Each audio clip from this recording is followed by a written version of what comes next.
Across decades of aviation history, there are recorded moments when trained pilots described something in the sky that did not align with known aircraft, weather, or celestial behaviour.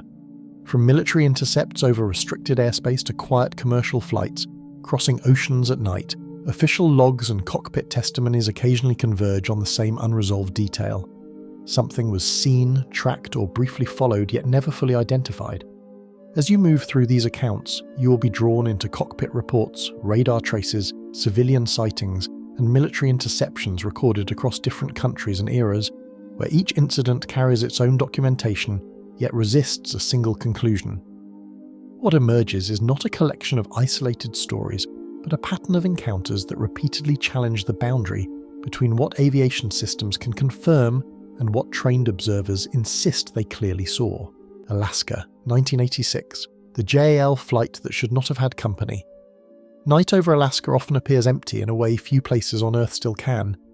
Beyond the scattered lights of towns and the frozen lines of mountain ridges, the sky becomes an immense black corridor crossed only by stars, weather, and the rare movement of long-haul aircraft. On November 17, 1986, one of those aircraft was Japan Airlines cargo flight 1628, travelling from Paris to Tokyo with a stop in Anchorage. In command was Captain Kenju Terauchi, an experienced pilot with thousands of flight hours, accompanied by 2 crew members in the cockpit. What began as a routine segment over the far north would become one of the most discussed aviation encounters in modern history. The Boeing 747 freighter had entered Alaskan airspace under normal conditions. Air traffic control communications were routine, the route was established, and the aircraft was moving through cold upper air where distractions are few. Then, according to Terauchi's later statements, unusual lights appeared off the left side of the aircraft. At first, they resembled distant traffic, something any pilot expects to identify and dismiss within seconds. Instead, the lights drew closer. Terauchi described 2 smaller objects moving in formation near the aircraft, bright enough to command immediate attention. Their lights did not behave like standard navigation lamps. He reported that they shifted position rapidly and at times moved in front of the 747, maintaining proximity in a manner difficult to reconcile with conventional aircraft separation. One of the most striking claims involved the brightness inside the cockpit itself. Terauchi said the glow from the objects illuminated the flight deck, suggesting they were not remote points of light but something much nearer. His first officer and flight engineer also observed unusual lights, though later accounts indicate their descriptions were more restrained than the captain's. This difference would become important. Cases involving multiple witnesses are often strengthened by agreement, yet here the witnesses appeared united in reporting something unusual, while differing on its scale, distance, or nature. Such partial agreement is common in stressful events, where angle, expectation, and attention can alter perception even among trained professionals. Terauchi contacted the Anchorage Air Route Traffic Control Center and requested information on nearby traffic. Controllers reported no known aircraft in the immediate vicinity. That response should have ended the matter if the lights had quickly faded or passed away. Instead, the conversation deepened. The crew continued to report objects maneuvering around them, and controllers began taking the reports seriously enough to coordinate radar checks. What happened next is one reason the incident endured. Ground radar personnel and military sources later indicated that at certain moments an unidentified return appeared in the general area of the JAL aircraft.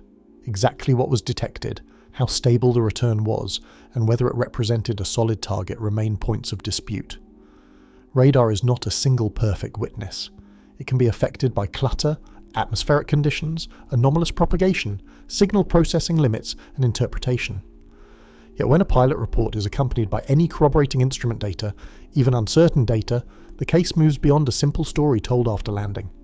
Terauchi's most famous claim concerned a much larger craft, behind or near the smaller lights. He described it as enormous, at one point comparing its size to an aircraft carrier. Such comparisons in darkness are notoriously unreliable because size depends on distance, and distance is difficult to judge without reference points. Still, the captain was adamant that something substantial occupied the airspace nearby. He reported that the object seemed to pace the 747, then shift position as if responding to the cargo jet's own movements. Controllers authorized course changes to help determine whether the phenomenon remained with the aircraft. The JAL crew altered heading. According to reports, The object or lights appeared to remain nearby through portions of these maneuvers. Later, another aircraft in the region was asked to watch for unusual traffic, though no dramatic confirmation followed. The mystery lingered in fragments rather than in one decisive moment. Eventually, Flight 1628 continued safely to Anchorage and landed without damage. There had been no collision, no system failure, no physical evidence attached to the aircraft. What remained were testimony, radar discussions, recorded communications, and the reputation of those involved. In many aviation mysteries, that combination is enough to keep a case alive for decades. The Federal Aviation Administration became involved after the event, and documents were later released through public records requests. Internal memoranda, interviews, and summaries showed that officials treated the matter as unusual enough to examine rather than ignore. FAA Division Chief John Callahan would later speak publicly about meetings involving the FAA, FBI, and other representatives, claiming radar data and testimony had been reviewed. Some of those later recollections are themselves debated, yet they helped carry the case into wider public attention. Skeptical explanations emerged quickly, one of the most common centred on celestial bodies, particularly Jupiter and Mars, both bright in the sky at the time and capable of appearing striking to observers under certain conditions. From a cockpit at night, bright planets near the horizon can seem to move relative to an aircraft during turns, or when viewed against sparse visual references. Atmospheric distortion can intensify this effect.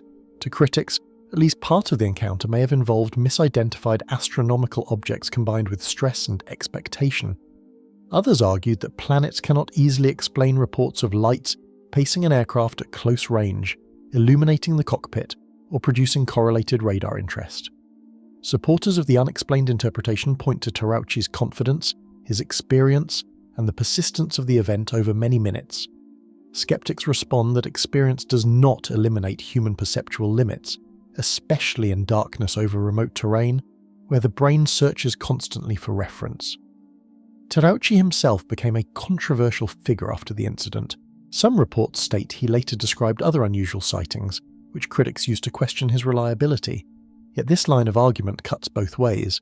A witness's later beliefs may affect credibility, but they do not automatically erase an earlier event, especially one recorded in real time through official channels. The essential question remains not who he later became, but what the crew and controllers faced that night. The case also reveals something broader about aviation culture. Pilots are trained to report hazards without embellishment, but they are equally aware that unusual claims can carry professional risk. For that reason, many incidents may go unspoken, while those that are reported are often stripped to the minimum necessary facts.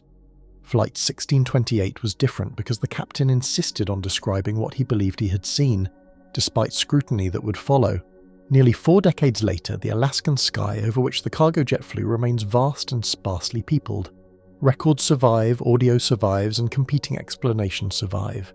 There is no wreckage to inspect, no image clear enough to settle the matter, and no final authority accepted by all sides. Somewhere between perception, instrumentation, and whatever moved beside that aircraft, the truth still keeps its distance. And somewhere in the dark air over Alaska, something answered a cargo jet and was never identified. Kentucky, 1948, the fatal pursuit of Thomas Mantell. Winter light lay across Kentucky when reports of a strange object began moving through military channels, and Captain Thomas Mantell was soon drawn into events no routine flight had prepared him for. The date was January 7, 1948, in the first uneasy years after the Second World War, when aviation was advancing faster than public understanding, and the American sky had become newly sensitive ground.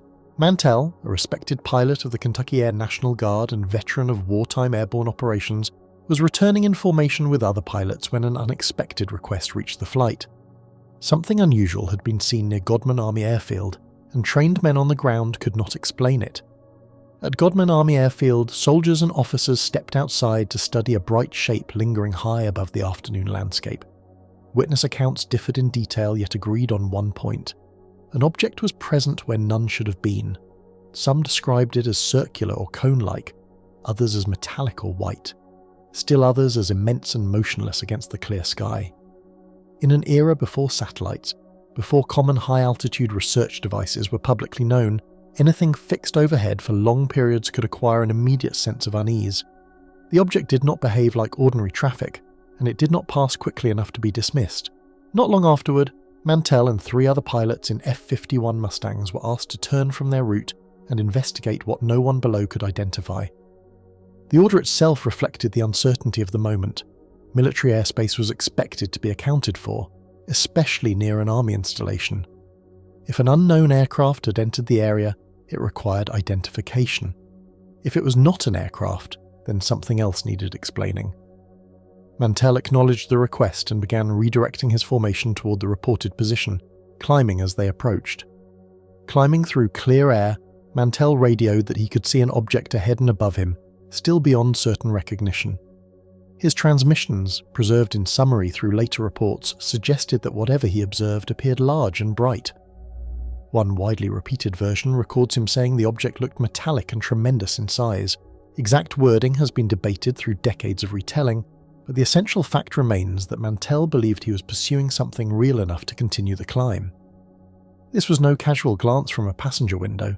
It was the judgment of a trained military aviator attempting to close the distance with a target in daylight.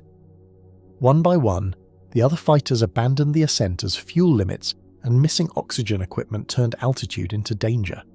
Not all of the aircraft were equipped for sustained climbs into thin air, and practical limits began asserting themselves over curiosity. Pilots who turned back later stated that the object was still visible but too high to reach safely under the circumstances. Mantell, however, continued upward. Whether he believed he was close to an answer or simply remained committed to the task has never been fully known. The decision would define the case. Higher over Kentucky, the final transmission from Mantell grew more distant while the object remained frustratingly out of reach. At increasing altitude, oxygen deprivation can impair judgment, slow reactions, and narrow awareness. In 1948, such dangers were understood, but not always preventable in aircraft lacking proper equipment. Communication became weaker. The pursuit had transformed from an interception into a solitary ascent towards something no one could properly describe. Those listening below could do little except monitor a voice climbing toward conditions increasingly hostile to life. Hours later, the wreckage of the Mustang was found in open country, but the thing he pursued had left nothing behind. Mantell's aircraft had crashed in Franklin, Kentucky, killing him instantly. The official tragedy was clear, the cause behind the pursuit was not. A decorated pilot was dead after chasing an object witnessed by military personnel and acknowledged through command channels, yet there was no recovered intruder, no confirmed aircraft violation, and no final identification accepted at the moment. The physical evidence ended at the ground. Everything above it had vanished. In the days that followed, military officials searched for explanations that could restore order to an increasingly public mystery. Newspapers quickly seized on the story, and the national climate was already charged by reports of flying saucers that had circulated since 1947. Authorities faced 2 urgent problems: explaining what had been seen and preventing speculation from outrunning fact. Early suggestions included the planet Venus, an answer later criticised because the sighting occurred in daylight and because many witnesses described a substantial object rather than a distant point of light. Among the strongest answers was a classified skyhook balloon, enormous in size and capable of reflecting sunlight with startling brilliance. Developed for high-altitude research, skyhook balloons were far larger than ordinary weather balloons and could appear strange to observers unfamiliar with them. Because aspects of the program were not widely publicised, even some military personnel may not have recognised one on sight. To many historians, this remains the most plausible explanation. A bright balloon at altitude, nearly stationary from a distance, could account for at least part of the confusion below. Yet disagreements over timing, visibility, and witness descriptions ensured the case would not settle into one accepted conclusion. Critics of the balloon explanation have argued that known launch schedules do not perfectly align with the event, or that witness descriptions exceed what a balloon should inspire among trained observers. Others counter that memory, press distortion, and incomplete records often complicate incidents from that era. What survives is not a clean file but a layered one, shaped by urgency, grief, rumour, and the limitations of post-war reporting systems.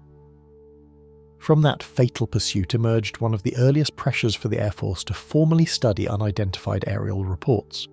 The Mantell incident became part of the atmosphere that led to Project Sign later in 1948. an official effort to gather and analyse sightings that could not be immediately explained. Whether one views the case as a misidentified balloon or a deeper mystery, it marked a turning point. The unknown had moved from gossip columns into military procedure, and one pilot's death stood near that threshold. Thomas Mantell is remembered not only because he died, but because he continued climbing when certainty had already fallen away. His case endures where many others faded because it joins three forces rarely found together: credible witnesses, official concern, and irreversible consequence. The sky above Kentucky was visible to many that day, yet what it contained remains debated nearly 8 decades later. The sky over Kentucky kept what Thomas Mantell went up to name. Tehran, 1976. When interceptors lost their systems, across Tehran, calls began reaching authorities after residents noticed a brilliant object moving above the city, and pilot Parviz Jafari would soon be ordered into its path. It was the night of September 18, 1976, when the Iranian capital, already vast and restless after dark, found many of its citizens looking upward at the same unusual light. Reports described something exceptionally bright, visible over the city for long enough to trigger concern rather than curiosity. In a strategically important airspace guarded by a modern military, unexplained activity above the capital could not remain a rumour for long. Beneath the night sky, officials understood that unexplained activity over the capital could not be dismissed as casual rumour. Iran at the time maintained close military ties with the United States and operated advanced American-built aircraft, including the F-4 Phantom II, one of the most formidable interceptors of its era. Tehran was not a remote frontier where odd lights might pass unnoticed. It was a populated centre with air defence procedures, radar capability, and commanders expected to respond quickly to uncertainty. Whatever had appeared above the city was entering a system designed to identify intrusions. Within minutes, an initial interceptor was launched, yet reports later stated that cockpit instruments became unreliable during the approach. Accounts differ in technical detail, but later summaries indicate that the first aircraft experienced equipment problems serious enough to discontinue the attempt. Mechanical issues in military jets were not unheard of, and a single malfunction might have passed without lasting interest. Yet in the structure of the night's events, the failed approach became the first sign of a pattern that would make the case endure. From Mehrabad Air Base, Major Jafari climbed in an F-4 Phantom II toward a light already drawing attention across the city. Parviz Jafari, an Imperial Iranian Air Force pilot, later became the principal witness because he directly engaged the phenomenon and gave detailed accounts afterward. The F-4 was built for speed, altitude, and combat response. It was not a fragile aircraft, nor one easily overawed by ordinary traffic. As Jafari gained altitude and headed toward the reported object, he entered a situation in which technology and training were expected to restore clarity. As the Phantom cloaked in distance, the object appeared intensely bright and capable of abrupt movement against the darkness. Jafari later described it as larger than a star, luminous, and difficult to judge by normal standards of range or size. He reported that it moved in ways suggesting rapid repositioning rather than steady flight. Night observation can distort perception, especially against a featureless sky, yet trained pilots are accustomed to tracking lights, estimating motion, and separating illusion from target behaviour. The more Jafari approached, the less ordinary the encounter seemed to become. Nearing engagement range, Jafari later reported that communications and key systems suddenly failed inside the aircraft. According to later accounts and documents, instrumentation and radio functions became unreliable when the Phantom drew near the object. For a military pilot, such a moment alters the nature of danger immediately. The unknown object is no longer merely something to identify, it becomes the centre of a growing technical vulnerability. In darkness over a major city, speed and altitude are manageable risks. Uncertainty inside the cockpit is not. Then a smaller luminous form was said to separate from the main object and move rapidly in his direction. This detail became one of the most debated elements of the case. Jafari later stated that a secondary object emerged and approached at speed, creating the impression of direct interaction rather than passive observation. Supporters of the case cite this as evidence of structured behaviour. Skeptics argue that stress, depth misjudgment, or visual fragmentation of bright lights can create such impressions. Yet whatever explanation is favoured, the report was made by a pilot actively engaged in an intercept, not by a distant observer on the ground. Attempting to respond, Jafari found that his weapons controls were no longer functioning as expected. He later said he attempted to use missile systems, but discovered they were inoperative at the crucial moment. This sequence gave the incident a lasting dramatic core, a combat aircraft closing on an unknown object, systems degrading and weapons unavailable. Mechanical coincidence remains possible, especially in aging aircraft under strain, but coincidence repeated at the precise point of contact is exactly what keeps some cases alive. Once he turned away, several onboard systems reportedly returned, leaving the encounter harder to explain than before. Jafari later stated that as distance increased, communications and instrumentation resumed normal function. If accurate, that pattern suggested a relationship between proximity and failure. If mistaken, it still reflected what the pilot believed had occurred in real time while managing a complex aircraft at night. Many mysteries survive because they contain no single impossible fact, only several difficult ones aligned together. Later accounts described another bright presence descending toward an area outside the city, while observers continued to watch. Some versions of the case include reports of a luminous object appearing near the ground and irregular emergency beacon signals in the vicinity. These details are less firmly established than the airborne intercept itself and should be treated cautiously. Over the decades, dramatic cases often gather additional claims around their edges. The stronger centre of the Tehran incident remains the pilot encounter and reported equipment disruption. Inside subsequent intelligence summaries, officials treated the incident as significant enough to circulate beyond Iran, AEUS. Defense Intelligence Agency document later described the Tehran event in serious terms and noted the credibility of certain witnesses. This does not prove extraterrestrial origin, nor does it certify every detail as exact. It does, however, show that the case was considered worthy of analysis by professionals whose task was to assess unusual aerial events. Bureaucracies are often skeptical by design, yet they preserve what they cannot immediately dismiss. Skeptics have since pointed to mechanical faults, stress, and misidentification, though none resolve every reported detail. F-4 aircraft had known maintenance issues. Bright celestial bodies, atmospheric conditions, and urban light environments can complicate visual judgments. Memory can sharpen drama over time. These are reasonable cautions. Yet skeptics must still account for multiple witnesses, military response, and the consistency with which equipment failure remains central to the story. Decades afterward, the Tehran encounter remains one of the rare cases where pilot testimony and formal documentation still travel together. It did not end in a crash like Kentucky, nor in a safe landing shadowed by radar debate like Alaska. Instead, it occupies a different category, a military interception over a capital city where the mystery deepened as the interceptor closed in. In that reversal lies its enduring force. Aircraft are sent upward to identify the unknown, but on this night the unknown seemed to interfere with the act of identification itself. Whatever crossed Tehran that night left no name, only records. Bass Strait, 1978, Frederick Valentich's last words. Air traffic coordination logs later placed Frederick Valentich's departure under standard visual flight rules as he began a routine sector flight toward King Island on the evening of October 21, 1978. The aircraft was a Cessna 182LL, registered VHDSJ, operating in controlled Australian airspace under conditions that, at the outset, were considered normal for a short night crossing. Valentich was a young pilot with commercial training, conducting what was intended to be a straightforward flight across Bass Strait, a route regularly used but still demanding caution due to limited ground reference once the coastline was left behind. Nothing in the dispatch sequence, weather briefing, or flight authorization suggested anything beyond routine night navigation over water.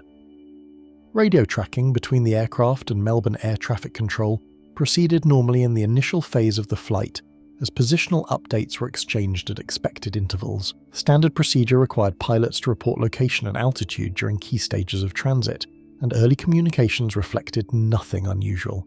The exchange carried the tone of routine aviation discipline, where confirmation and clarity are expected to remain stable even in low visibility environments. Controllers logged each transmission in sequence, noting altitude and heading without deviation from expected behaviour. At this stage, the record shows no distress indicators, no abnormal requests, and no procedural alarms. Standard navigation references remained available while the aircraft crossed beyond immediate coastal orientation points into open water routing procedures. Once beyond visual landmarks, pilots entering Bass Strait relied increasingly on instruments and radio contact to maintain situational awareness.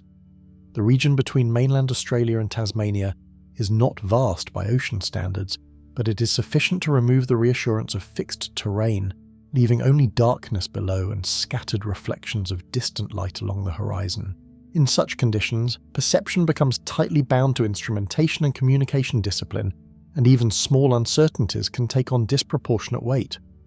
Communication records show that Valentich continued reporting his position as expected until the flight progressed into areas with reduced visual ground reference. Melbourne Air Traffic Control acknowledged each report, maintaining standard separation monitoring despite the absence of nearby scheduled traffic. Radar coverage in the region was limited at the time, meaning that confirmation of small aircraft position often depended more heavily on procedural reporting than continuous surveillance.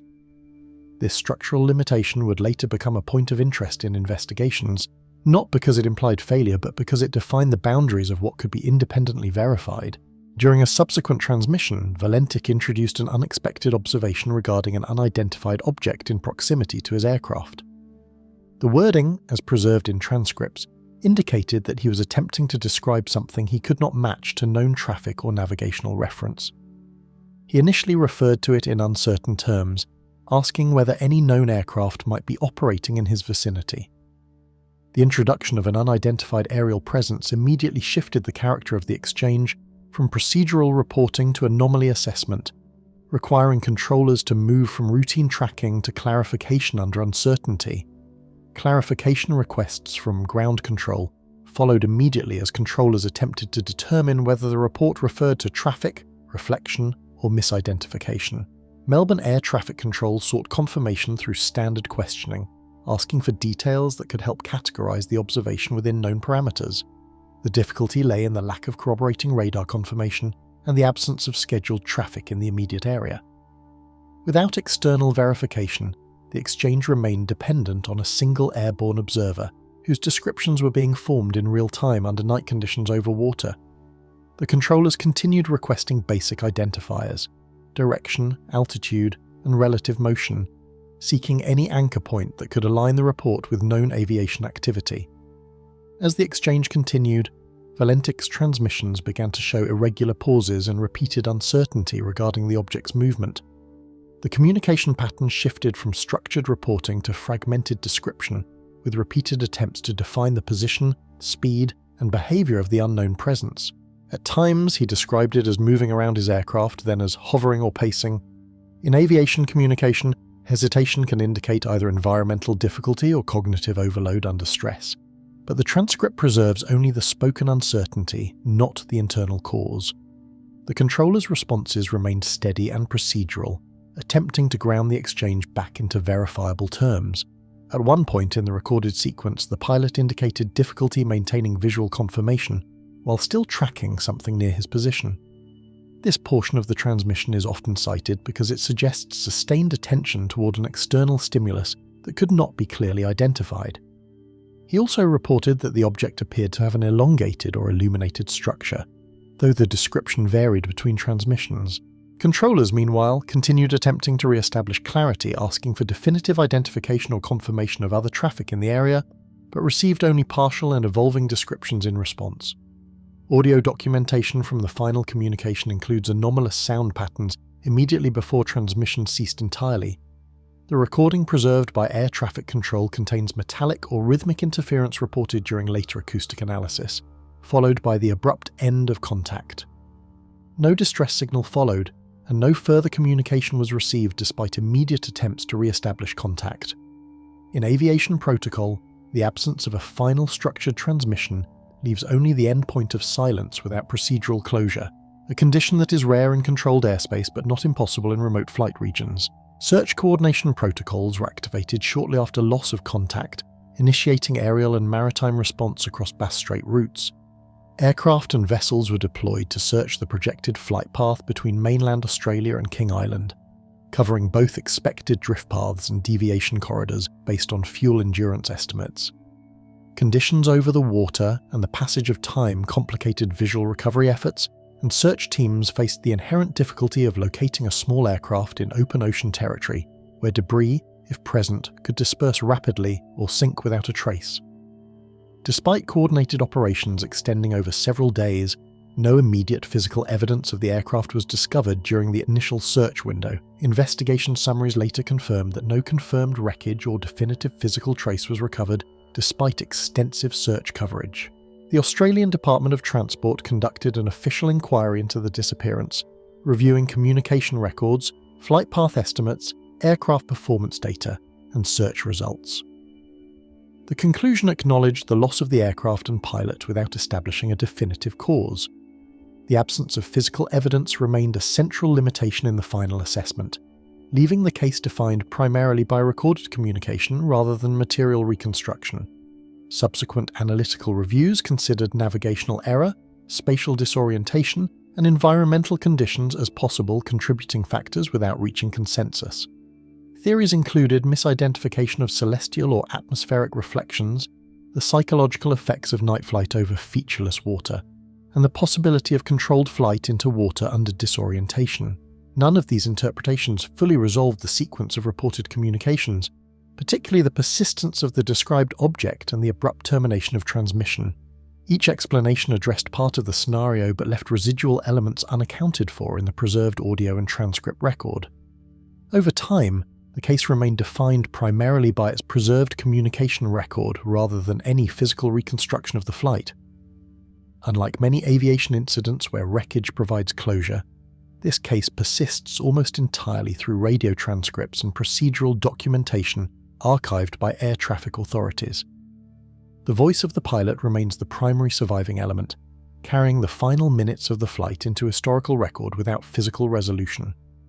Even decades later, analysis tends to return to the same limited artifacts, a sequence of transmissions, a point of silence, and an absence that never converted into evidence.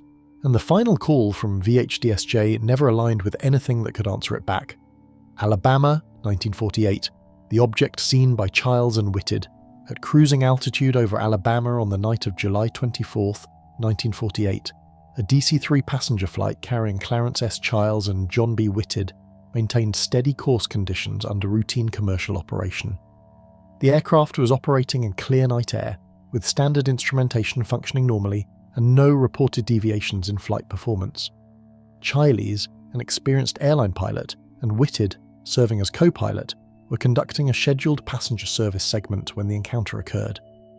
Nothing in the flight record before the event indicated turbulence, system irregularity, or navigational concern, and the aircraft continued on its assigned route under controlled conditions. Inside the forward cockpit section, instrument readings and external visibility remained stable as the aircraft proceeded through clear night air over the southeastern United States. Cabin lighting conditions created a contrast environment where exterior observation required adjustment of perception against internal reflections and instrument glow. Under these conditions, pilots often rely on disciplined scanning rather than continuous focus on any single external point, particularly during night cruise, when visual cues are sparse and distant. During sustained forward observation, both pilots later reported noticing an unusual light source appearing ahead of the aircraft's projected flight path. The initial perception did not immediately suggest a structured object, as distant lights at altitude can often resemble stars, aircraft, or atmospheric reflections. However, the light in question began to distinguish itself through intensity and apparent movement, drawing attention away from routine monitoring and toward direct visual tracking by both crew members. Under cabin illumination conditions that limited external contrast, the object began to distinguish itself from surrounding stars through increasing brightness and apparent motion. Reports from both pilots describe a gradual transition from an ambiguous light point to a more defined luminous presence, suggesting sustained visibility rather than a fleeting pass. The aircraft's steady flight path provided a consistent frame of reference, making relative motion easier to assess against the dark sky. From dual cockpit perspectives, the phenomenon was independently identified as approaching at a speed inconsistent with known aircraft behaviour at the time. Both Childs and Whitted later provided accounts that aligned in core observation, a fast-moving object approaching head-on in apparent controlled motion. The consistency between their descriptions became one of the defining elements of the case, as independent corroboration from two trained aviators reduces the likelihood of isolated perceptual error. As visual tracking continued, both observers described structural detail that suggested more than a single point of light in motion. Accounts referenced a form that appeared elongated with illuminated sections, though the exact interpretation varied slightly between later retellings. The key documented point is not precise geometry, but the shared perception of structure beyond a simple aerial light source, observed under controlled flight conditions by two experienced pilots simultaneously. During the closest approach phase, the object reportedly passed near the aircraft at high speed, producing a brief and intense visual impression before moving away. The encounter was described as extremely rapid, lasting only moments at closest proximity. Within that brief interval, both pilots maintained visual contact, reporting a clear impression of passage rather than static observation. No collision occurred, and the aircraft remained structurally unaffected throughout the event. Following the encounter window, cockpit conditions returned to normal flight stability, with no recorded mechanical disturbance or deviation from planned routing. The DC-3 continued on course, and no emergency procedures were initiated. In aviation terms, the flight resumed standard operational conditions immediately after the event, with no residual instrument anomalies or communication irregularities noted in the available record. In subsequent review discussions, early aviation authorities examined whether atmospheric or astronomical conditions could account for the reported observation. The case was reviewed within the broader context of post-war flying disc reports circulating in the United States at the time, where increasing public attention led to formal and informal evaluations of unusual aerial sightings. Investigators considered whether visual distortion, reflection effects, or transient atmospheric phenomena could produce the reported appearance. Among proposed explanations, bright celestial bodies and transient atmospheric phenomena were evaluated against timing, position, and motion reports. Astronomical interpretation, including the possibility of misidentified planets or meteor activity, was discussed in relation to observed trajectory and speed perception. However, the reported behavior, particularly the sustained approach and close pass, complicated simple celestial attribution, as stationary or predictable orbital objects do not typically present the appearance of directed motion toward an aircraft. Despite analysis efforts, no definitive instrumental or radar confirmation was available to independently verify the visual encounter. In 1948, civilian airliner radar coverage was not routinely available for en route verification, and no ground-based system recorded the object's passage. As a result, the case remains anchored entirely in cockpit testimony, supported by the consistency between two trained observers, but lacking external sensor corroboration. Within aviation historical records, the case became notable for the unusually consistent agreement between two trained pilots describing the same event. Unlike many sightings that rely on single witness accounts or fragmented observation, this incident is distinguished by synchronized reporting from both cockpit positions under identical conditions. That agreement has been cited repeatedly in aviation literature as a point of interest in evaluating perception reliability under controlled flight conditions. Aviation historical records later continued to reference the incident primarily through cockpit testimony rather than any external sensor confirmation or physical recovery. The absence of independent detection systems at the time means the case exists almost entirely within human observation records, preserved through pilot statements and investigative summaries. This structural limitation leaves interpretation dependent on perception rather than instrumentation, which is uncommon in later aviation-era documentation. In the broader context of aviation safety and unexplained aerial reports, the incident occupies a unique position where clarity of witness agreement contrasts with the absence of verifiable physical evidence. It neither ended in mechanical failure nor in loss of aircraft, yet it also never transitioned into a classified or identified category. Instead, it remains fixed in the historical record as a shared visual anomaly experienced under stable flight conditions. In the shared record of both pilots, the object never became anything other than what was seen: Southern United States, 1957, the RB-47 electronic pursuit. US Air Force Electronic Intelligence Directives in 1957 assigned an RB-47 crew to structured surveillance operations across designated southern air corridors. The mission was conducted under Cold War reconnaissance protocols designed to detect and catalogue foreign radar emissions and unusual airborne activity within domestic and coastal monitoring ranges.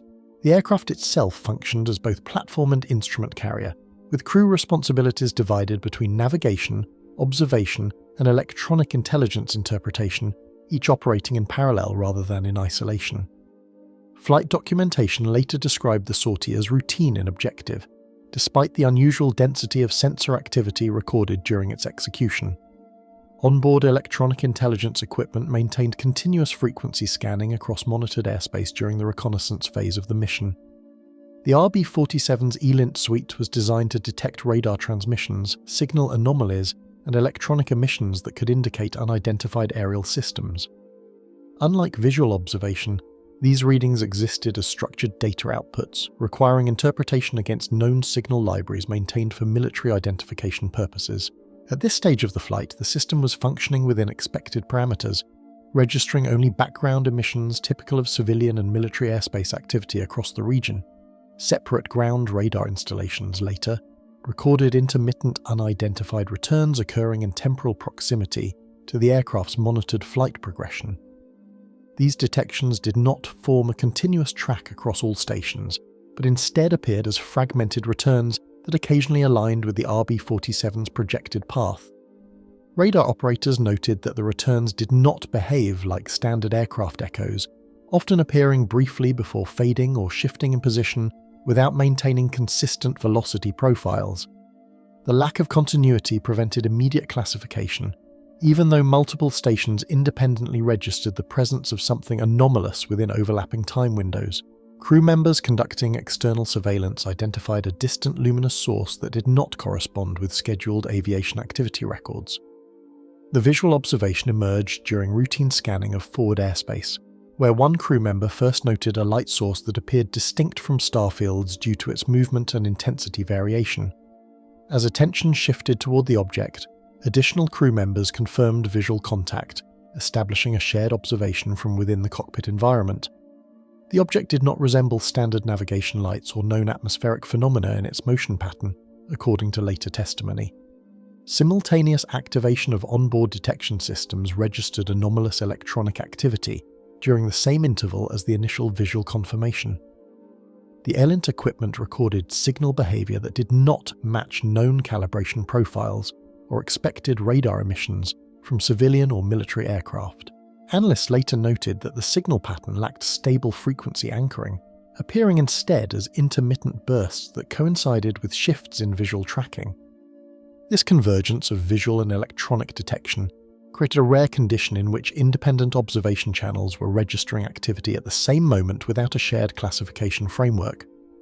Coordinated military monitoring sectors attempted real-time alignment of airborne sensor readings with ground-based radar data streams. Communication between radar stations and airborne systems increased in frequency as operators sought to reconcile inconsistencies between visual reports and electronic returns. The difficulty lay not in lack of data, but in the inability to unify multiple data streams into a single continuous track. Each system was detecting something, but not in a way that allowed confirmation of identity or trajectory continuity. Attempts to overlay radar plots with ELINT timing sequences produced partial overlaps that failed to stabilize into a coherent model. Course adjustments executed by the aircraft corresponded with measurable changes in both the detected position and signal strength of the unidentified source. As the RB-47 altered heading in response to tracking attempts, radar and ELINT readings reflected shifts that suggested relative movement of the object in relation to the aircraft. These correlated changes reinforced the perception that the target was not static or incidental, but responsive within the monitored airspace. However, the response pattern did not match known aircraft maneuver profiles, leaving analysts without a reliable behavioral classification.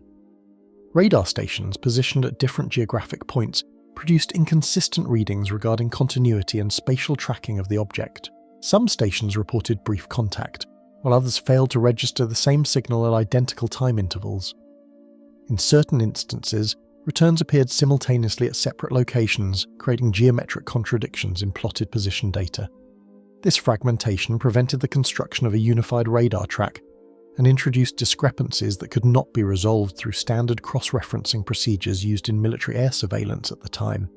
All active detection channels continued registering a persistent presence without producing a classification for the observed source. Visual contact remained intermittent but repeated, radar returns continued in fragmented form, and ELINT systems sustained irregular signal detection across multiple frequency bands. The combined result was not the absence of data, but an excess of unclassifiable data distributed across independent systems operating without convergence. The persistence of detection across all channels suggested continuity of presence, yet each system described that presence in incompatible terms. Subsequent Air Force technical assessments examined discrepancies between ground radar recordings and airborne electronic intelligence datasets. Analysts compared timing sequences, signal strength variations, and positional estimates in an attempt to reconstruct a coherent event timeline. Additional attention was given to the possibility of propagation anomalies affecting radar behavior, though such explanations did not account for simultaneous ELINT irregularities recorded on board the aircraft. The central difficulty remained unchanged. Each dataset confirmed interaction with an external source, yet none provided sufficient structure to define its nature or origin. Classified analytical summaries identified a persistent inability to merge multiple verified detections into a single identifiable entity. The reports emphasized that while individual systems functioned correctly within their operational design, the combined outcome did not produce a resolvable classification. Some internal discussions noted that the event resembled a synchronized detection failure in interpretation rather than in instrumentation, meaning the systems did not fail independently but failed collectively in synthesis. Military archival documentation recorded the RB-47 encounter as a multi-sensor tracking event that remained unclassified despite overlapping system confirmation. The case was preserved not as a failure of detection, but as an unresolved convergence of independent detection mechanisms operating in agreement without interpretive resolution. In an archival context, it stood apart from purely visual or purely radar-based incidents due to the simultaneous involvement of multiple validated systems functioning under standard operational conditions. Declassified intelligence reviews preserved the incident as a detection sequence sustained by multiple systems, yet resolved by none. Even in retrospective analysis, the core issue remained unchanged. The data streams were internally consistent within themselves, but incompatible when combined into a single explanatory model. Later evaluations noted that the object, if treated as a single source, resisted classification across every available detection channel without contradiction emerging in at least one data set. Each system confirmed a presence, but none could convert it into an identifiable classification. Channel Islands, 2007. Captain Ray Bowyer's daylight encounter. Commercial flight operations between the Channel Islands and mainland air routes had already established routine traffic patterns when Captain Ray Bowyer's aircraft entered the coastal observation corridor on April 23, 2007. The route itself was a familiar one in regional aviation, linking Guernsey and Alderney with consistent scheduling and predictable separation standards, maintained by air traffic control. Captain Ray Bowyer, operating a routine passenger service, was conducting a standard daylight sector flight over open water, where visibility conditions were typically considered among the most reliable for visual navigation. Weather reports for the region indicated generally stable atmospheric conditions, with no significant cloud layers expected to interfere with forward observation. Stable daylight visibility over open water allowed continuous unaided observation from the cockpit as navigation systems maintained standard course tracking. Under these conditions, pilots rely on a combination of visual horizon alignment and instrument confirmation, with minimal atmospheric distortion expected under clear weather. The Channel Islands region, while exposed to shifting maritime air currents, often provides sufficient clarity for long-range observation, making unidentified visual reports under such conditions particularly notable within aviation documentation. Unlike nocturnal sightings, there was no reliance on contrast amplification or artificial light separation, removing one of the most common variables in aerial misidentification. Passenger seating along the right-hand side of the aircraft later became the source of independent visual reports describing an unexpected aerial object ahead of the flight path. Several passengers reportedly directed attention outward toward a bright stationary feature in the sky, prompting informal confirmation among those seated nearby. Unlike cockpit-only observations, these accounts emerged from non-crew witnesses with no operational role in navigation or interpretation, adding a secondary layer of perception to the event. The consistency of directionality and passenger attention, multiple individuals independently focusing on the same region of sky, became part of the later investigative record. Captain Ray Bowyer's forward cockpit view revealed a bright, stationary-appearing object positioned at a distance inconsistent with known scheduled air traffic. The object was described as highly luminous and visually stable against the daylight sky, appearing fixed in position relative to the aircraft's forward trajectory. Bowyer later reported that its brightness and apparent lack of conventional movement distinguished it from known aircraft behaviour, particularly at the estimated distance and altitude involved. He also noted that initial perception did not suggest a nearby aircraft, but rather a distant structure of light that remained visually stable despite the aircraft's continued motion. Air traffic control systems operating at the time confirmed no recorded aircraft matching the reported position or visual characteristics. Standard procedural checks were conducted to verify whether any known traffic could account for the observation, including coordination with regional flight schedules, transponder returns, and flight plan listings. No corresponding radar return or active transponder signal matched the object's reported location during the observation window. In contrast to earlier military cases in the series, where radar fragmentation or electronic anomalies were present, this instance produced a complete absence of correlated electronic detection. Multiple passenger accounts independently described the object as maintaining consistent brightness despite the relative motion of the aircraft. As the aircraft continued its course, the object appeared to shift in relation to the viewing angle while retaining its intensity and general shape. The consistency of descriptions among passengers, despite differing seating positions and viewing angles, contributed to the case being recorded as a shared visual event rather than an isolated cockpit report. Some passengers reportedly described the object as appearing structured rather than point-like, though exact interpretation varied between observers. Continuous daylight observation allowed the object's outline and intensity to remain visible without reliance on instrumentation or night-based contrast conditions. Unlike earlier chapters in which darkness or instrument dependence shaped uncertainty, this case occurred under full daylight, removing many of the perceptual distortions typically associated with aerial misidentification. The clarity of environmental conditions became a defining factor in later discussions, as it narrowed the range of conventional explanations tied to low visibility, glare amplification, or confusion from artificial lighting. Comparative review of cockpit and passenger descriptions showed consistent alignment in the observed positions and apparent structural forms. Both crew and civilian witnesses described a bright object that did not behave like conventional aircraft traffic, with overlapping impressions of shape stability and sustained luminosity. While individual perception differences are expected in group observation scenarios, the core elements, brightness, persistence, and positional consistency, remained aligned across accounts. This alignment gave the incident a rare quality in aviation reporting: multi-observer visual agreement under controlled flight conditions without supporting instrumentation. Radar monitoring systems available to regional air traffic control did not register a confirmed contact corresponding to the visual reports. Attempts to correlate the sighting with radar data did not produce a matching track or identifiable signal during or after the event window. Operators reviewed both primary and secondary radar outputs, but no persistent echo or transient contact aligned with the object's described position. This absence of detection was particularly significant given the clarity of daylight conditions and the relatively open airspace environment over water. Subsequent aviation analysis considered whether atmospheric layering over coastal water could produce persistent optical distortion effects under daylight conditions. Investigators examined whether temperature gradients, light refraction over water surfaces, or distant atmospheric reflections could account for the prolonged visibility of the object. These considerations focused on known environmental optical effects that can alter perception of distance and brightness, particularly over large reflective surfaces such as the open sea. However, most standard refraction effects tend to produce shifting distortions rather than stable, sustained luminous forms.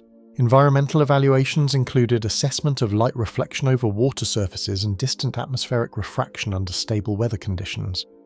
While such phenomena can occasionally produce illusions of elevated or displaced light sources, the sustained clarity and multi-observer consistency in this case made simple transient distortion models more difficult to apply directly. Analysts noted that optical effects of this kind typically vary with aircraft movement and angle, whereas witness reports described a comparatively stable visual reference point throughout the observation period. Aviation review documentation later emphasized the unusual clarity of multiple independent daylight observations in the absence of electronic verification. The case was noted not for system failure or communication loss, but for the coexistence of strong visual agreement without corresponding radar or sensor confirmation. This structural imbalance, clear human observation without instrumental support, placed the incident in a distinct category among modern civilian aviation reports. In aviation analysis frameworks, such cases are often treated with particular caution precisely because they resist both confirmation and contradiction. Civil aviation records preserve the incident almost entirely through human observation, without supporting radar or sensor-based confirmation. The documentation consists primarily of pilot testimony and passenger accounts, supported by procedural checks that confirm the absence of conflicting scheduled traffic. Unlike earlier cases defined by disappearance, system interference or transmission loss, this event remains anchored in full visibility without technological corroboration. Its persistence in aviation discussion is tied not to what failed to record it, but to what was repeatedly seen without contradiction. What remained consistent was not the explanation, but the visibility of something that never resolved into one. Japan, military pilots and unknown returns, Japanese air defense surveillance protocols established in the post-war period, relied on coordinated radar networks designed to monitor national airspace for unidentified aerial activity across multiple operational sectors. These systems were built to provide early detection coverage across coastal approaches and inland corridors, where airspace density and maritime traffic created frequent tracking complexity, even under normal operational conditions. Within this framework, radar continuity and interception readiness were treated as interconnected functions rather than separate defensive layers, requiring constant coordination between ground stations and airborne units. The operational objective was not only detection, but sustained classification through layered confirmation between radar, visual observation, and command verification channels. Radar interception procedures implemented during routine monitoring cycles frequently recorded transient returns that triggered scramble responses from nearby airbases. These returns were not uncommon in early radar development environments, where atmospheric effects, commercial traffic overlap, and signal noise could generate brief unidentified contacts. However, certain returns persisted long enough to initiate formal interception protocols, prompting rapid deployment of military aircraft tasked with visual confirmation and identification under controlled engagement conditions. In many cases, these responses followed strict escalation thresholds, where even short-duration radar persistence was sufficient to justify airborne investigation. Multiple scramble launches conducted under these protocols involved military pilots tasked with visually confirming radar-detected anomalies under controlled interception conditions. These pilots operated under strict procedural frameworks requiring them to report visual confirmation, radar correlation, and behavioral characteristics of any airborne contact encountered. Flight logs from interception units often included vector adjustments issued from ground control centers, guiding aircraft toward estimated target positions derived from radar sweep interpolation rather than continuous tracking. While most interceptions concluded with identification of civilian or atmospheric causes, a subset of reports recorded incomplete or inconclusive visual confirmation despite confirmed radar initiation. Pilot debrief records, where available, describe brief encounters with unidentified aerial contacts that did not correspond to registered flight activity or known aircraft profiles. In several instances, pilots reported difficulty maintaining visual contact with radar-designated targets, noting discrepancies between ground tracking data and airborne perception. These inconsistencies did not always indicate system failure, but rather divergence between detection modalities operating under different environmental and temporal constraints. Some accounts describe targets appearing intermittently within visual range, only to vanish as aircraft adjusted position for closer inspection. Ground-based radar stations repeatedly registered short-duration returns that disappeared before sustained tracking or identification could be achieved. Operators documented cases where returns appeared consistently in a specific sector, but failed to maintain velocity or directional stability across successive sweeps. Radar sweep timing intervals sometimes produced partial track segments that suggested motion continuity, but subsequent scans failed to re-establish contact. The transient nature of these contacts made classification difficult, as standard identification procedures required continuous tracking to establish object identity or trajectory consistency. Coordinated air defense responses documented instances in which airborne interception units were directed toward targets that failed to maintain consistent radar signatures. In such cases, intercepting aircraft were vectored toward coordinates where radar contacts had been previously confirmed, only to find no corresponding visual or electronic confirmation upon arrival. These operational gaps created recurring procedural challenges in distinguishing between atmospheric interference and genuine unidentified activity. Tactical controllers often extended search patterns beyond initial intercept zones, but contact loss typically persisted across expanded coverage areas. Across separate incidents, pilot reports and radar logs occasionally aligned in timing, but diverged in positional accuracy and visual confirmation detail. This misalignment produced cases where radar indicated a target in one location, while pilots reported either no contact or an object positioned outside expected coordinates. The resulting discrepancies were recorded without immediate resolution, pending further analysis that often failed to reconcile the differences fully. In some cases, timing offsets of only seconds created significant spatial divergence between reported and observed positions. Operational records indicate that some scramble responses concluded without visual contact, despite confirmed radar initiation of interception procedures. In these instances, aircraft were recalled after exhausting search parameters within assigned sectors, with no additional confirmation from either airborne or ground-based systems. Extended fuel considerations and airspace safety protocols required termination of searches even when radar-originated uncertainty remained unresolved. The absence of visual confirmation did not negate radar detection, but it did prevent full classification of the observed anomaly. Military documentation compiled over multiple years recorded recurring instances of unidentified radar returns, classified under temporary or unresolved tracking categories. These entries typically included limited technical data such as duration of contact, approximate altitude estimates, and radar cross-section behavior, but lacked sufficient continuity for full object identification. Some records also noted seasonal or regional clustering of such events, though no consistent environmental trigger was formally identified across all cases. Over time, these entries formed a pattern of unresolved detections rather than isolated events, accumulating across multiple air defense sectors. Internal analysis of these events highlighted inconsistencies between radar detection persistence and pilot confirmation capability during interception windows. Analysts noted that while radar systems could intermittently detect returns across wide coverage areas, pilot engagement often failed to reproduce the same contacts visually or instrumentally. This divergence became a recurring analytical concern in evaluating system reliability versus environmental interference. Some assessments suggested that detection sensitivity exceeded identification capability under certain atmospheric or signal conditions, though this explanation did not account for all recorded anomalies. Air Defense Review summaries noted that similar radar anomalies appeared across different regions without a unified explanatory classification emerging between them.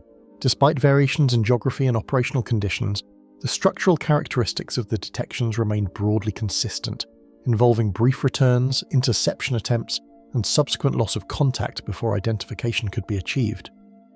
The recurrence of similar behavior patterns across independent radar installations introduced the possibility of systemic rather than localized causes, though no formal classification was ever adopted to unify the observations. Later released evaluation summaries acknowledged the presence of recurring detection patterns that did not correspond to any recognized aircraft or atmospheric phenomenon.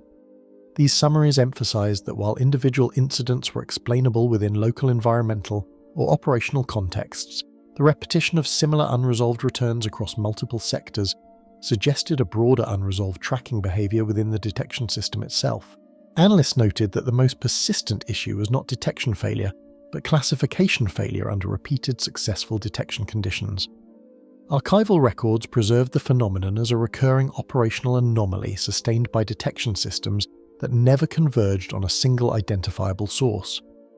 The documentation did not present a unified explanation, but rather a repeated acknowledgement of detection without resolution across separate events and time periods.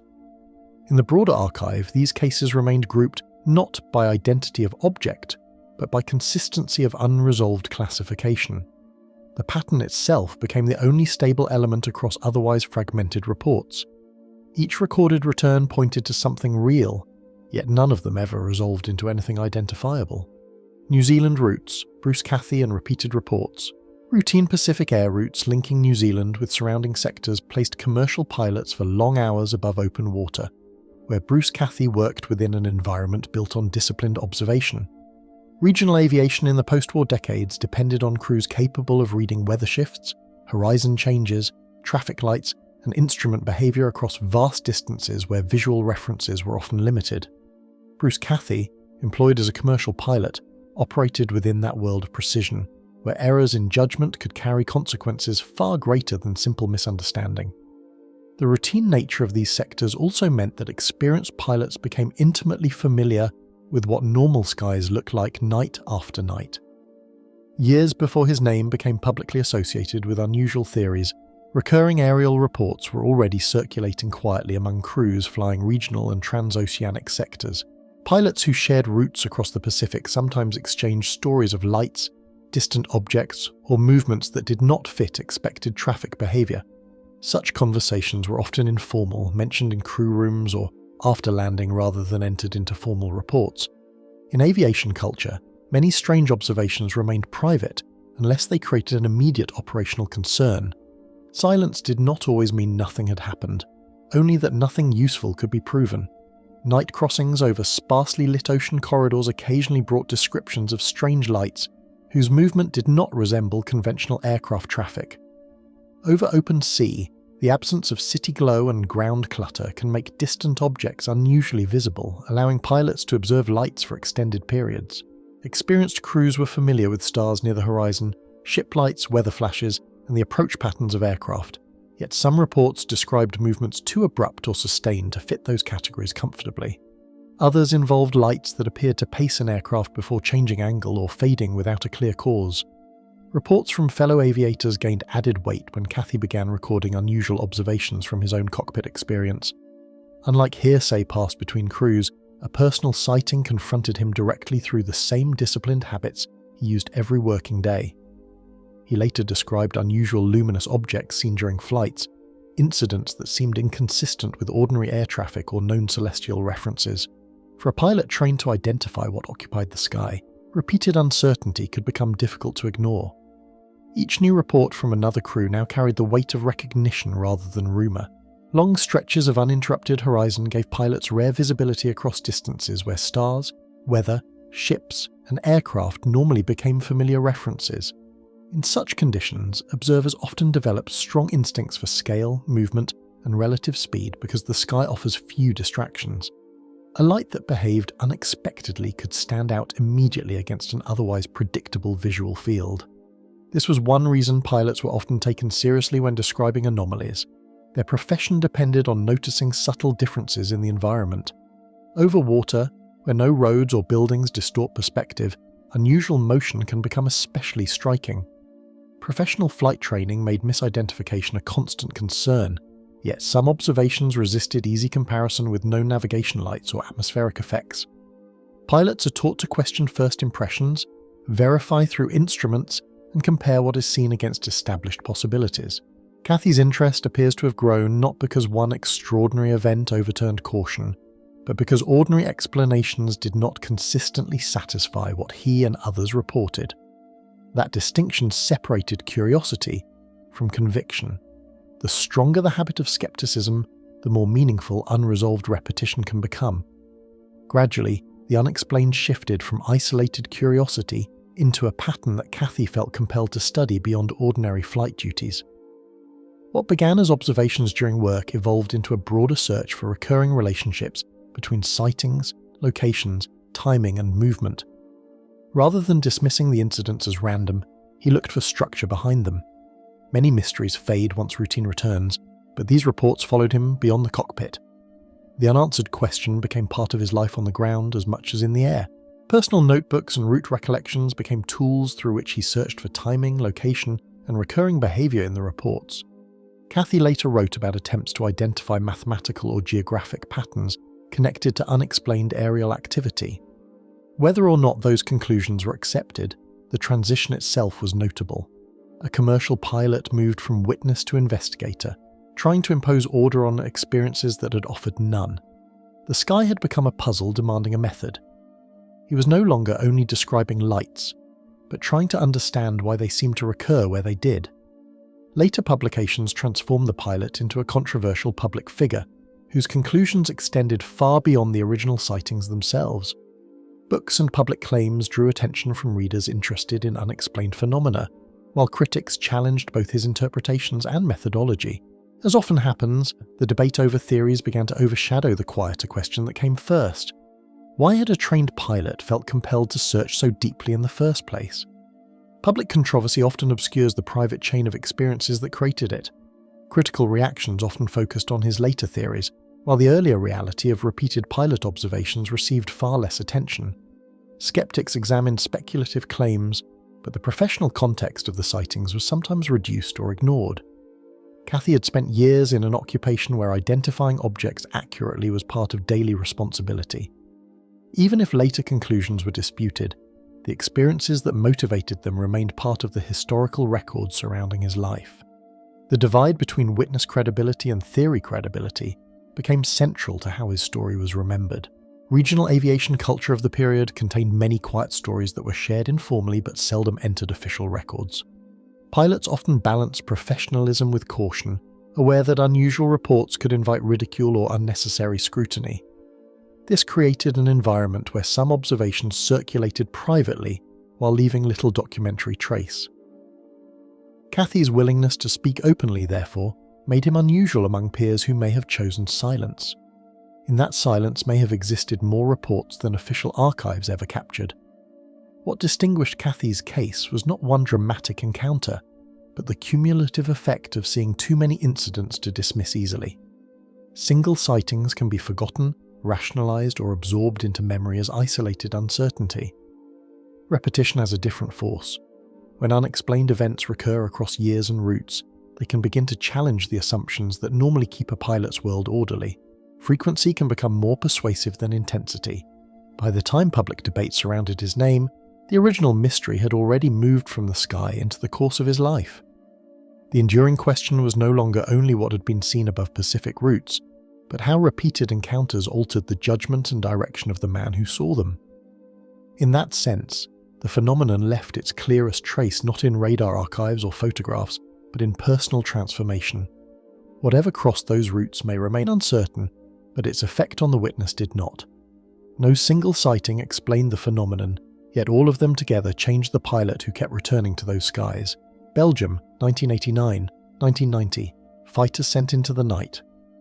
Belgian towns entered the winter of 1989 under ordinary skies until unusual nighttime reports began spreading from roads, fields, and suburban districts across the country. What began as scattered accounts soon formed one of Europe's most discussed modern aerial mysteries. Witnesses described large dark shapes marked by bright lights, often moving slowly and silently overhead. As reports multiplied, the events no longer belonged only to rumour. They became a national pattern that eventually drew the attention of military pilots and defence authorities.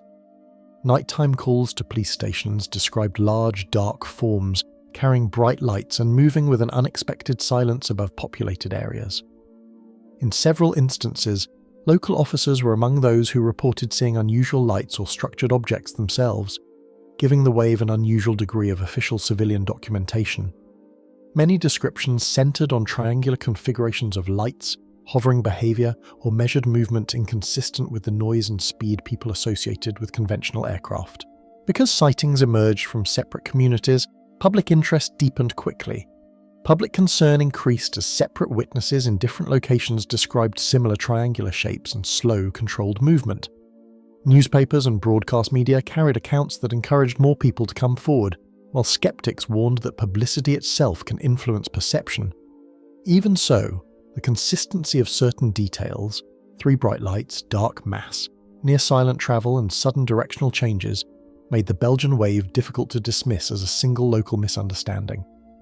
The country's compact geography also meant reports could be compared across relatively short distances and timeframes.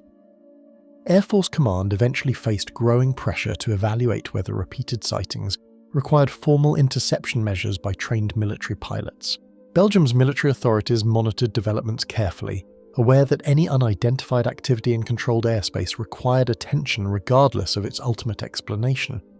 Unlike legends preserved only in memory, this case unfolded in a modern European nation with functioning radar systems, organised reporting channels, and professional aviation infrastructure.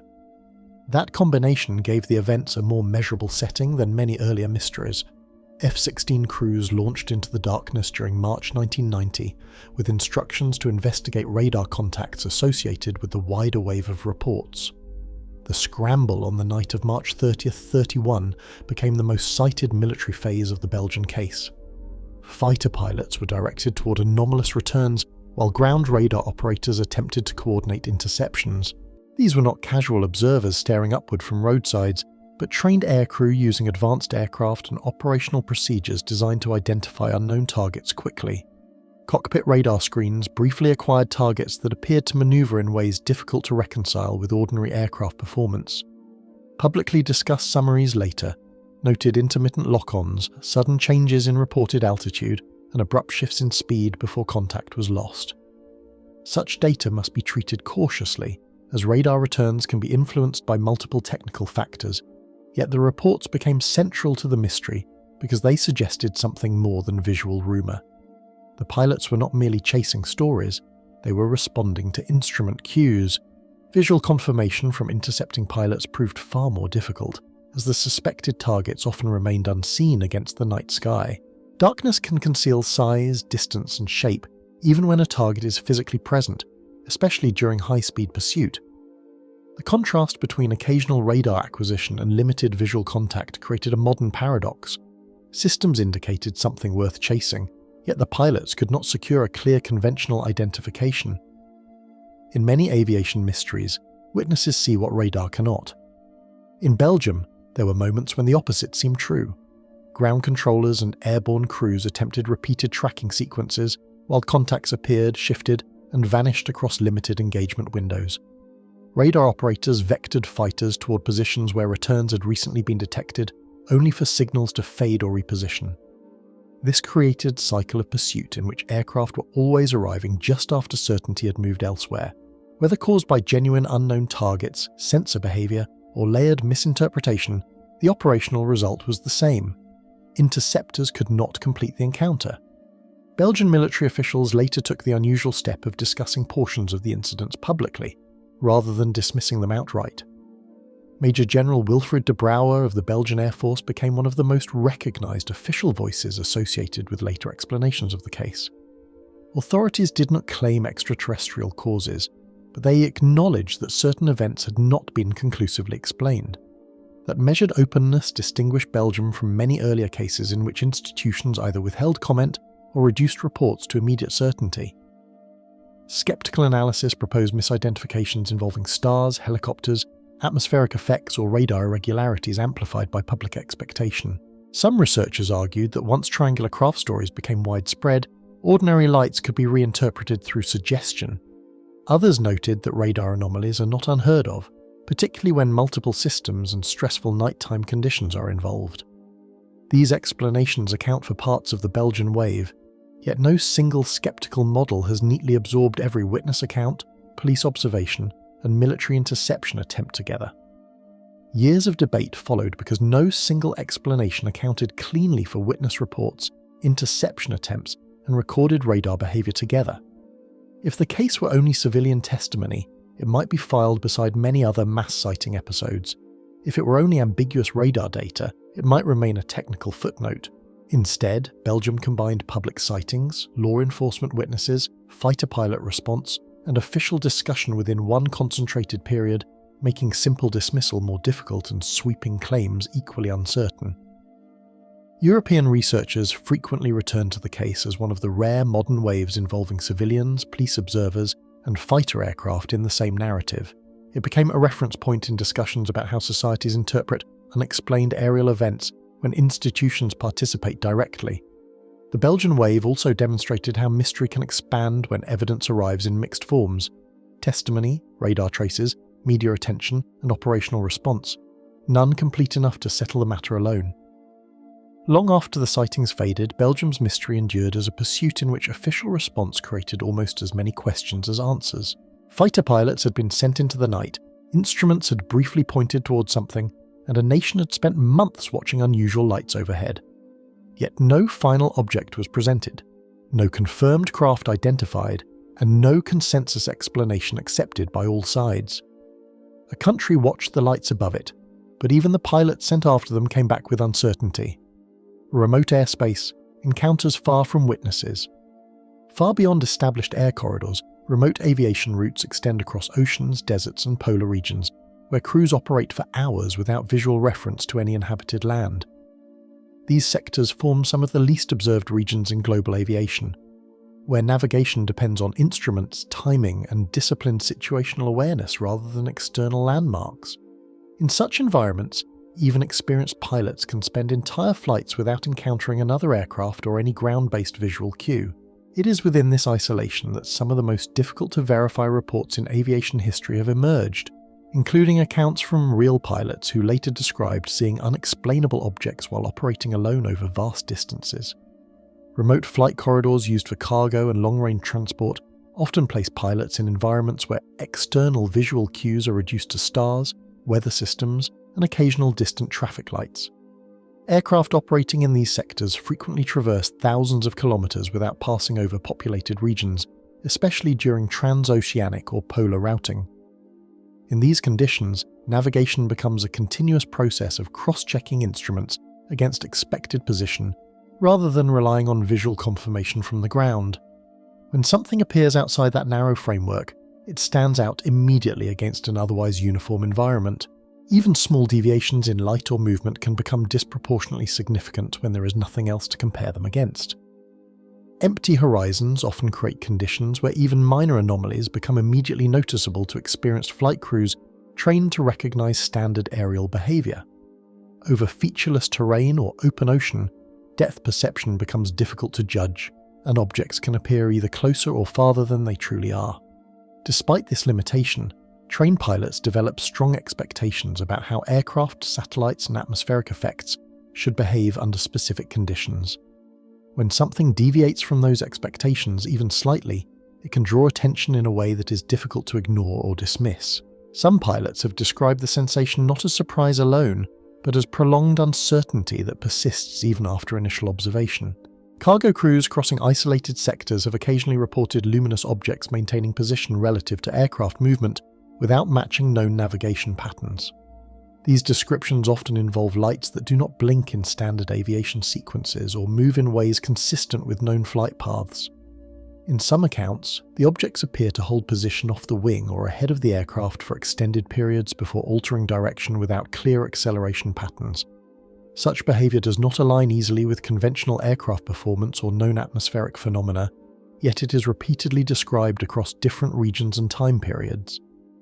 In certain reports, pilots noted that the lights appeared to remain stable even as the aircraft's heading or altitude changed. Sparse traffic regions reduced the likelihood of encountering other aircraft, making any sustained visual contact outside expected flight plans particularly unusual. In most remote sectors, air traffic control already has limited active targets, and flight separation is carefully maintained through pre-planned routing rather than frequent visual updates.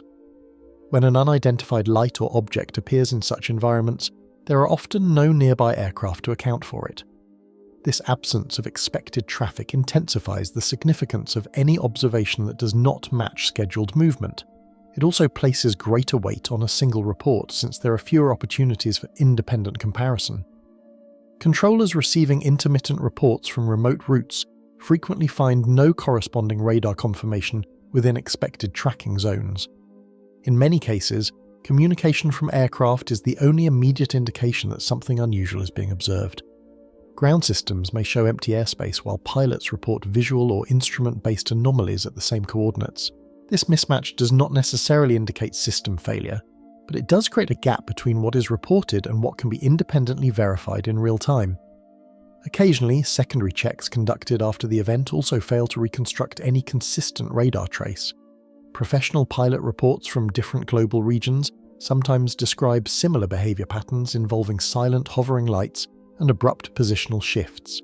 These accounts are separated by geography, aircraft type, and operational context, yet certain descriptive elements repeat with surprising consistency.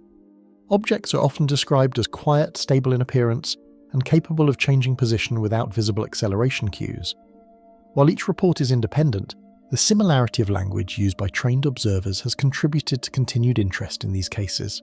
Some aviation analysts have noted that such repetition across unrelated flights raises questions about perception, environment, or unknown atmospheric variables. Distance estimation over open terrain or ocean becomes significantly more difficult when no ground structures are available for spatial reference. Without visual markers such as buildings, mountains, or coastlines, the human eye loses reliable scaling information. This can make even known objects appear distorted in size or speed, particularly under low light or atmospheric haze conditions. However, many pilot accounts from remote airspace describe sustained observation rather than brief misinterpretation, suggesting extended exposure rather than momentary confusion. In these situations, pilots often rely heavily on instrument readings to confirm what they believe they are seeing visually. Air traffic coordination logs from isolated sectors occasionally record brief communication exchanges describing unidentified objects ahead of flight paths. These transmissions are typically procedural in tone, focusing on position, heading, and duration of observation rather than interpretation. Controllers respond by checking available radar data and verifying nearby traffic, but in many instances no matching flight is found within the affected region. The result is often a short-lived exchange that ends without resolution, recorded but not fully explained. Some logs note that the reported objects appear to move in ways inconsistent with wind drift or known aerial platforms. Investigators reviewing such reports often emphasize the absence of corroborating civilian witnesses due to the remoteness of the flight environments involved. Unlike urban or regional sightings, remote airspace encounters rarely benefit from independent ground confirmation. This leaves interpretation dependent almost entirely on cockpit data, pilot testimony, and available instrumentation. The isolation that allows pilots to observe clearly also removes the possibility of external validation. In effect, the same conditions that make sightings possible also prevent them from being independently verified. Comparative analysis of multiple cases suggests recurring observational similarities despite differences in geography, aircraft type, and operational conditions. Whether over polar routes, open ocean corridors, or desert crossings, reports frequently describe stationary or slow-moving lights that do not correspond to expected aircraft behaviour. Some accounts also include brief instances where objects appear to follow aircraft at a fixed distance before changing direction without warning. The repetition of these characteristics across unrelated flights has made them a subject of continued discussion within aviation research communities, even in the absence of definitive classification. Aviation documentation from remote incidents consistently highlights the difficulty of classifying visual anomalies without supporting radar or secondary observation sources. In environments where only a single aircraft is present, there is limited ability to cross-check perception against independent sensors or witnesses. This structural limitation means that even credible reports may remain unresolved simply because no additional data exists to confirm or reject them. As a result, many cases remain in a category of recorded but unclassified observations, preserved without resolution but not dismissed outright. In isolated airspace, even trained observers remain dependent on limited sensory inputs that can complicate definitive interpretation of unusual aerial activity. Pilots are aware of these limitations and often account for them when making reports, yet the absence of external reference points still affects how events are recorded and later analysed. Over remote regions, perception itself becomes part of the uncertainty, not because it is unreliable, but because it cannot always be independently verified. The result is a category of encounters that exist entirely within professional observation yet remain resistant to external confirmation. With no ground observers and no confirming radar nearby, the silent hovering shapes in remote airspace remained unchallenged by anything except the pilots who saw them. Arizona, 1997. What pilots saw during the Phoenix lights. Phoenix residents reported unusual formations of lights moving across the night sky in March 1997, spreading quickly through neighbourhoods across the metropolitan region. The first accounts came from scattered locations, yet they converged on a shared description of something large, structured and moving with unusual steadiness above Arizona's desert landscape. Within hours, similar reports extended beyond the city limits, reaching rural observers who described the same slow, deliberate movement overhead.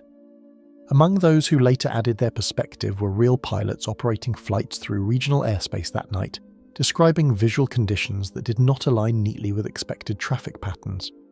March skies over Arizona became the focus of widespread attention as multiple observers described a large structured formation of lights moving in coordinated silence. The most repeated descriptions referred to a V-shaped or triangular arrangement, with lights appearing fixed in relation to one another rather than scattered or irregular. Some witnesses compared the scale to something spanning a significant portion of the horizon, though distance and perspective made precise judgment difficult. The absence of audible engine noise in many accounts added to the sense that the object or formation did not behave like conventional aircraft passing overhead. Cockpit observations during routine flights in the region added an additional layer of perspective, with pilots noting distant lights that did not match expected traffic patterns. In aviation environments, pilots routinely distinguish between aircraft, celestial objects, and atmospheric reflections, relying on instrument confirmation when visual identification becomes uncertain. Reports from flight crews described bright points of light visible at significant distances, remaining stable in formation for extended periods. While not all pilot accounts aligned in detail, the shared difficulty in categorizing what was observed contributed to sustained attention within aviation discussions. Flight path recordings from regional aviation routes later became part of discussions attempting to reconstruct what aircraft crews may have been observing at the time. These records provided a framework for correlating timing, position, and direction of travel, though they could not directly confirm the nature of what had been seen visually. Analysts examining the incident noted that aircraft operating in the area were following standard routes, yet the reported phenomena appeared independent of scheduled commercial traffic. This separation between recorded flight activity and visual testimony became a recurring point of comparison. Military statements later introduced the explanation of flare deployments conducted during exercises, correlating timing and location with portions of the reported sightings.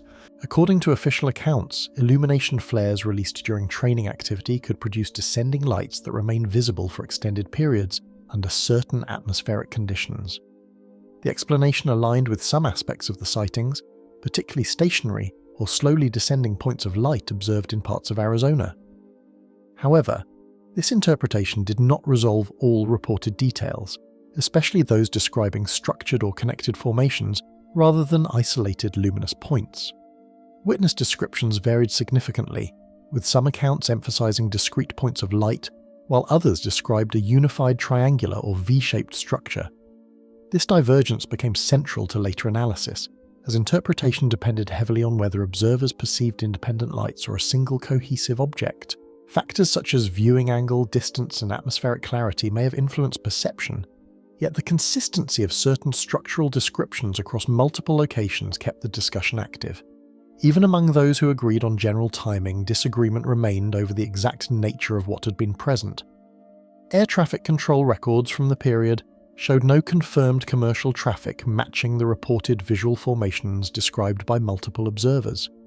Controllers monitored standard flight operations as usual, with no scheduled aircraft matching the scale or configuration described in public accounts. This absence did not automatically confirm or deny the sightings, but it did remove one of the most common explanations for unidentified lights in controlled airspace. The gap between controlled traffic data and civilian observation added another layer of uncertainty to the event. Radar interpretation challenges were frequently discussed afterward, particularly regarding whether all reported objects would have been detectable under existing conditions. Radar systems operate under technical limitations that can affect the detection of low-altitude or non-reflective objects, especially in complex atmospheric environments. Analysts debated whether the reported formations would necessarily appear on radar if they were flares, aircraft, or another source entirely. The lack of a unified radar narrative meant that visual accounts remained the primary basis for reconstructing the event. Civilian testimonies from different locations created a wide observational footprint stretching across the city and rural areas of Arizona during the same time window. Some witnesses reported the lights passing directly overhead, while others described them moving slowly along distant mountain horizons. The geographic spread of reports suggested a phenomenon visible over a broad region rather than a single localized point of observation. Despite variations in detail, the shared timing reinforced the perception that many people were observing the same occurrence from different vantage points. Aircraft pilots operating in the region provided accounts that emphasized distance, altitude, uncertainty, and difficulty reconciling visual cues with instrument expectations. In several descriptions, the lights appeared too steady or too geometrically arranged to match typical atmospheric or navigational phenomena. Pilots are trained to cross-check visual impressions with instrument data, yet in this case, the distance and conditions limited precise identification. That uncertainty placed cockpit observations in a category of carefully reported but not conclusively classified experiences. Official explanations centered on training exercises, yet the scale and consistency of public reports ensured continued debate among researchers and witnesses. The flare explanation accounted for certain observed behaviors, particularly stationary light descent, but did not fully encompass every described detail from across all reports. This partial alignment left room for continued interpretation, especially among those focused on multi-witness consistency rather than isolated observations. As a result, the incident remained open to multiple analytical frameworks rather than a single definitive conclusion. Media coverage of the incident amplified differences between structured official accounts and the diversity of eyewitness interpretations that followed. Television footage, interviews, and retrospective reconstructions contributed to a widening gap between explanation and perception. Over time, the event became less about a single night of sightings and more about how different forms of evidence can diverge even when drawn from the same moment. That divergence ensured the Phoenix Lights remained a reference point in discussions of modern aerial mystery. In the years that followed, the Phoenix Lights continued to exist less as a single event and more as a divided record of interpretation and memory. What remained consistent was not agreement, but the persistence of conflicting accounts tied to the same stretch of sky. The sky over Arizona held one event, but it left behind more than one version of what had been seen. Mexico, 2004. Infrared targets around a military aircraft. In 2004, over the Mexican state of Campeche, a routine surveillance flight conducted by the Mexican Air Force turned into one of the most frequently discussed infrared encounters in modern aviation records, not because of what the pilots expected to see, but because of what their onboard sensor system began capturing in complete contradiction to visual confirmation. The aircraft involved, an EMB-145 modified for aerial reconnaissance, was equipped with an infrared detection system designed primarily for tracking heat signatures of illicit activity on the ground, a tool never intended to interpret high-altitude aerial anomalies, yet it was precisely this system that began registering multiple thermal objects surrounding the aircraft in coordinated movement patterns. The crew aboard included military pilots trained for patrol and reconnaissance rather than aerial interception, and it was during a standard surveillance sweep that the infrared operator first noticed unusual returns on the forward-looking infrared system, commonly referred to as FLIR. These returns were not stationary ground heat sources, nor were they consistent with atmospheric interference patterns known to affect thermal imaging systems in humid or variable weather conditions. Instead, the system displayed multiple distinct objects with strong heat signatures positioned around the aircraft, moving in ways that suggested awareness of the plane's trajectory, maintaining relative positions while shifting formation over time. What made the situation more difficult to dismiss internally was the behavior of the objects as recorded through the infrared feed, where at least 11 separate heat signatures appeared intermittently within the sensor's range. The crew reported that visual confirmation through cockpit windows showed nothing corresponding to the thermal readings, a contradiction that immediately introduced uncertainty into the interpretation of the data. In standard military aviation protocols, sensor anomalies are typically cross-verified through radar, visual observation, and flight instrumentation redundancy. Yet, in this case, radar returns did not consistently align with the infrared data, leaving only the thermal imagery as the primary source of evidence. The flight crew later described the experience as disorienting, not because of immediate danger, but because of the inability to reconcile what the system was showing with the physical reality outside the aircraft. The infrared targets appeared to accelerate, slow down, and reposition in coordinated movements, sometimes clustering near the aircraft before dispersing again. At one point in the recording, a large central heat signature was observed with smaller objects surrounding it, a configuration that remained stable long enough to be analysed frame by frame after the flight, raising questions about whether the system was detecting atmospheric artifacts, electronic interference, or actual physical objects with thermal emission profiles. skeptical analysis of the event has largely focused on the limitations of the FLIR system itself, which was not designed for deep space or high-altitude tracking, but rather for ground surveillance. Infrared sensors, particularly those used in mid-2000s reconnaissance aircraft, can be influenced by temperature inversion layers, sensor bloom effects, and calibration drift, all of which can generate misleading patterns under certain atmospheric conditions. Critics of the encounter argue that the clustered formations and apparent movement coordination could be the result of reflective thermal noise or sensor misinterpretation of heat differentials in layered air masses above the Yucatan Peninsula. However, this explanation does not fully account for the persistence and relative stability of the detected objects across multiple frames, especially when the system tracked them as discrete entities rather than diffuse heat anomalies.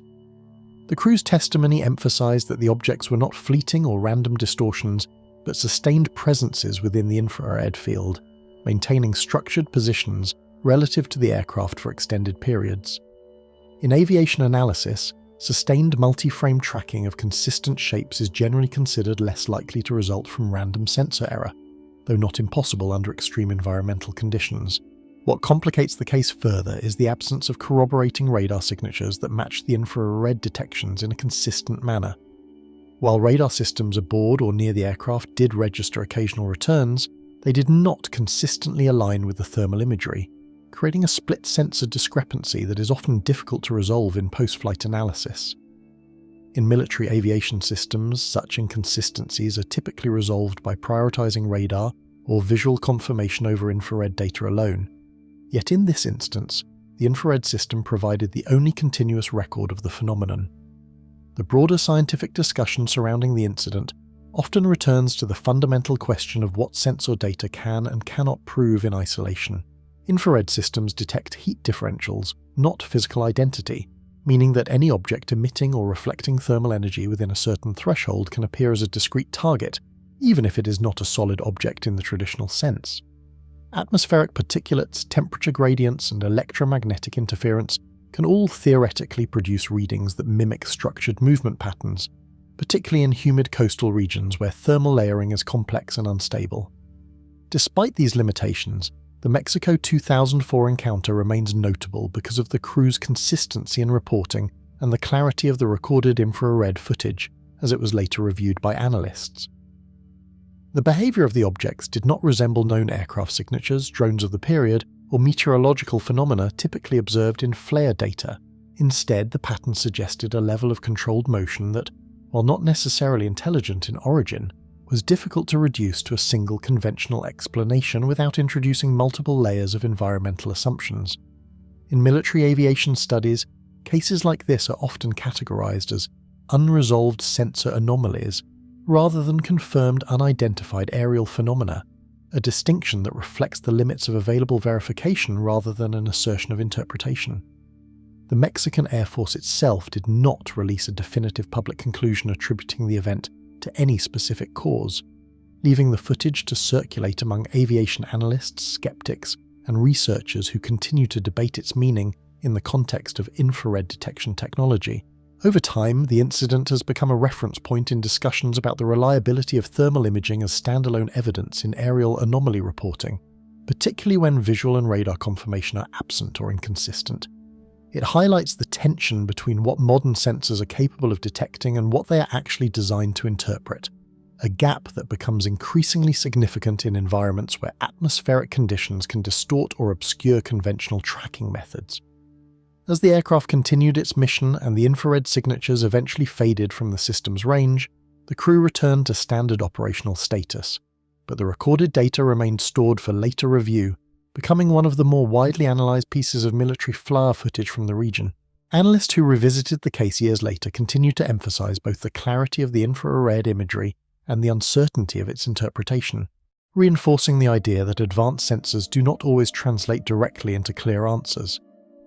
What remains unresolved is not only what the objects were, but why multiple independent detection systems failed to converge on a single explanation in real time. And deep within the frames of thermal imagery, something still appears to move where nothing should have been visible at all. Mid-Atlantic routes, objects where no traffic existed. Long-haul flights crossing the North Atlantic move through one of the most carefully structured yet visually empty regions of global aviation, where aircraft separation is maintained over vast stretches of open water with no continuous ground-based radar coverage. It is in this environment of procedural order suspended over geographic isolation that a commercial pilot, later referenced in aviation safety discussions, reported encountering a sequence of distant lights that did not correspond to any confirmed traffic along the assigned corridor. The observation did not emerge as an isolated claim, but as part of a broader pattern of long-range pilot accounts describing brief, structured visual anomalies over oceanic airspace where verification systems operate in intervals rather than continuity. Oceanic routing systems such as the North Atlantic tracks divide flight levels and time intervals into tightly regulated corridors, creating an environment where spacing is controlled procedurally rather than observed directly. These routes are adjusted daily based on wind patterns and fuel efficiency optimization, and aircraft entering them are assigned specific altitudes and longitudinal spacing designed to prevent conflict in regions where radar surveillance is not continuously available. Within this framework, pilots rely heavily on compliance-based separation, trusting that position reports and scheduled clearances maintain order across thousands of kilometers of unmonitored airspace. Even modern satellite-assisted tracking does not continuously watch every aircraft in real time, with the same immediacy as terrestrial radar, instead updating positions in discrete intervals that preserve the structural gaps inherent to oceanic control. During one recorded transatlantic journey referenced in pilot testimony archives, a series of distant lights was reported holding steady alongside an aircraft despite the absence of any confirmed traffic in the surrounding airspace. The description emphasized not sudden appearance, but persistence, with the lights remaining at a fixed relative position for extended periods, neither approaching nor receding in a manner consistent with known aircraft behavior. In debrief summaries, the crew reportedly described the lights as co-moving, a term often used in aviation reporting when an external visual reference appears to match aircraft velocity without identifiable source or transponder confirmation. What made the account notable was not only the visual consistency, but also the lack of corresponding entries in flight tracking data available to controllers managing adjacent air corridors.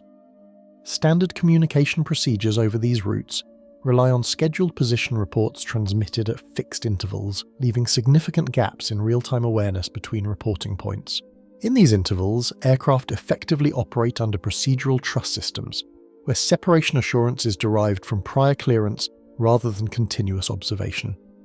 This structure is designed for efficiency and safety over remote regions, yet it also introduces moments where external validation of nearby activity is temporarily unavailable, particularly in areas far from satellite relay density or overlapping radar coverage.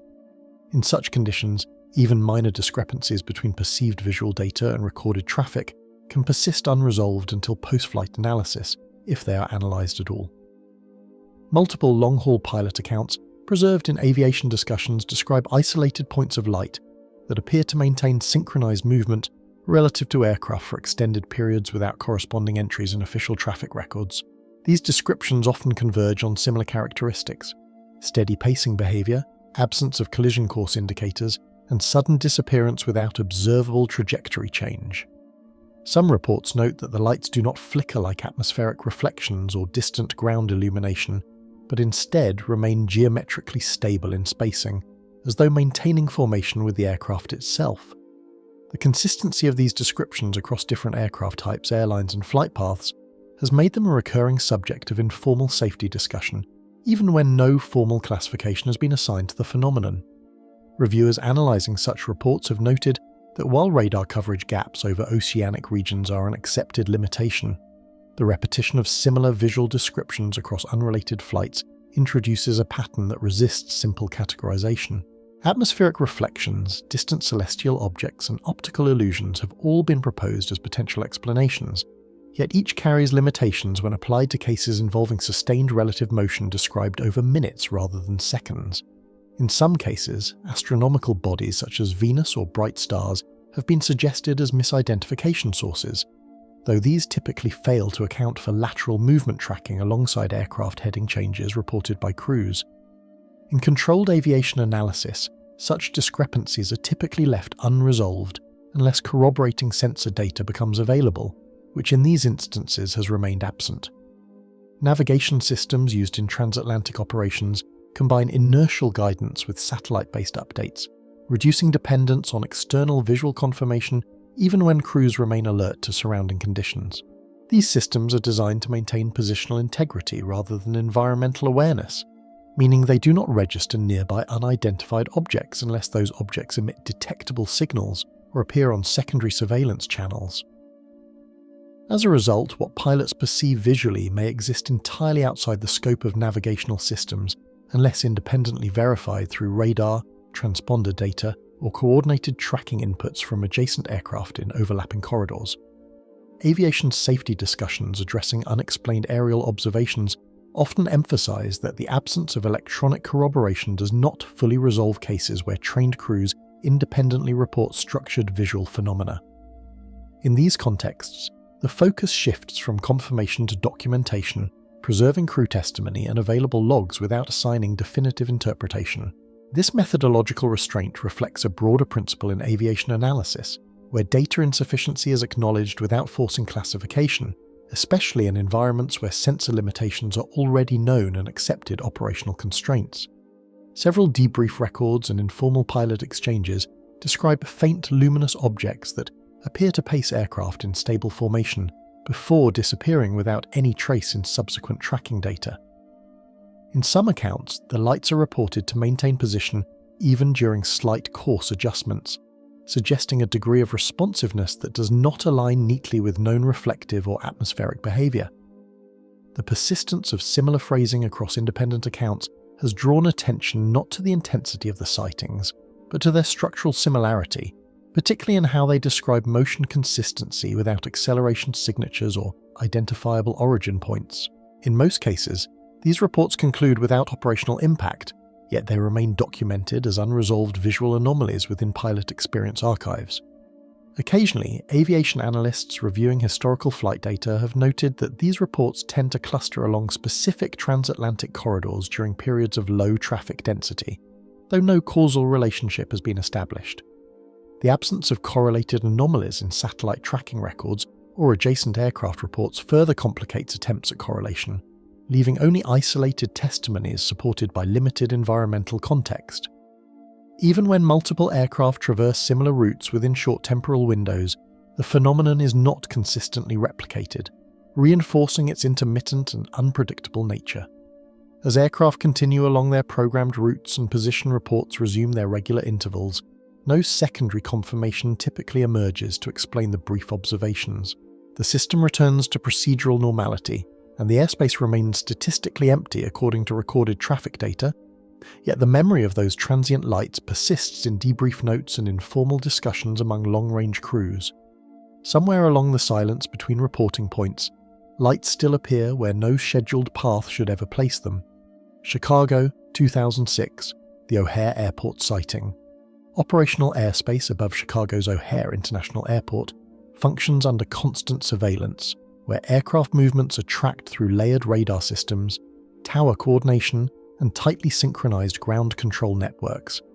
It is a controlled environment designed to eliminate ambiguity through redundancy, where multiple independent systems continuously verify position, altitude, and sequencing across one of the busiest aviation hubs in the United States. Within this framework of constant monitoring, a real pilot later referenced in aviation discussions described observing an unexpected visual anomaly above the airport's terminal airspace during routine operations in 2006, a detail that would later be echoed in accounts from other personnel working in and around the field. What made the reports notable was not the presence of aerial activity itself, but the fact that it appeared in a space where every routine movement is normally accounted for through overlapping systems of observation and control. During a routine flow of arrivals and departures in 2006, accounts later referenced in aviation discussions describe a brief aerial anomaly appearing above the terminal zone, observed under conditions where flight operations remained otherwise uninterrupted. The description did not involve a prolonged event or escalating disturbance, but rather a short-lived visual interruption that seemed to sit above the structured motion of aircraft movements below. In a system designed to detect even minor deviations in air traffic sequencing, the reported object did not correspond to any scheduled arrival, departure or transit path recorded in adjacent airspace corridors. The brevity of the sighting became part of its ambiguity, as the phenomenon reportedly lasted long enough to be clearly perceived, yet not long enough to generate any measurable operational response. Witness reports attributed to both cockpit crews and ground-based airport personnel describe a shared moment of visual disruption occurring in a region where multiple observational perspectives are typically cross-verified through continuous monitoring systems. These accounts, while varying in detail, converge on the presence of a distinct object or light phenomenon positioned above the airport's operational core.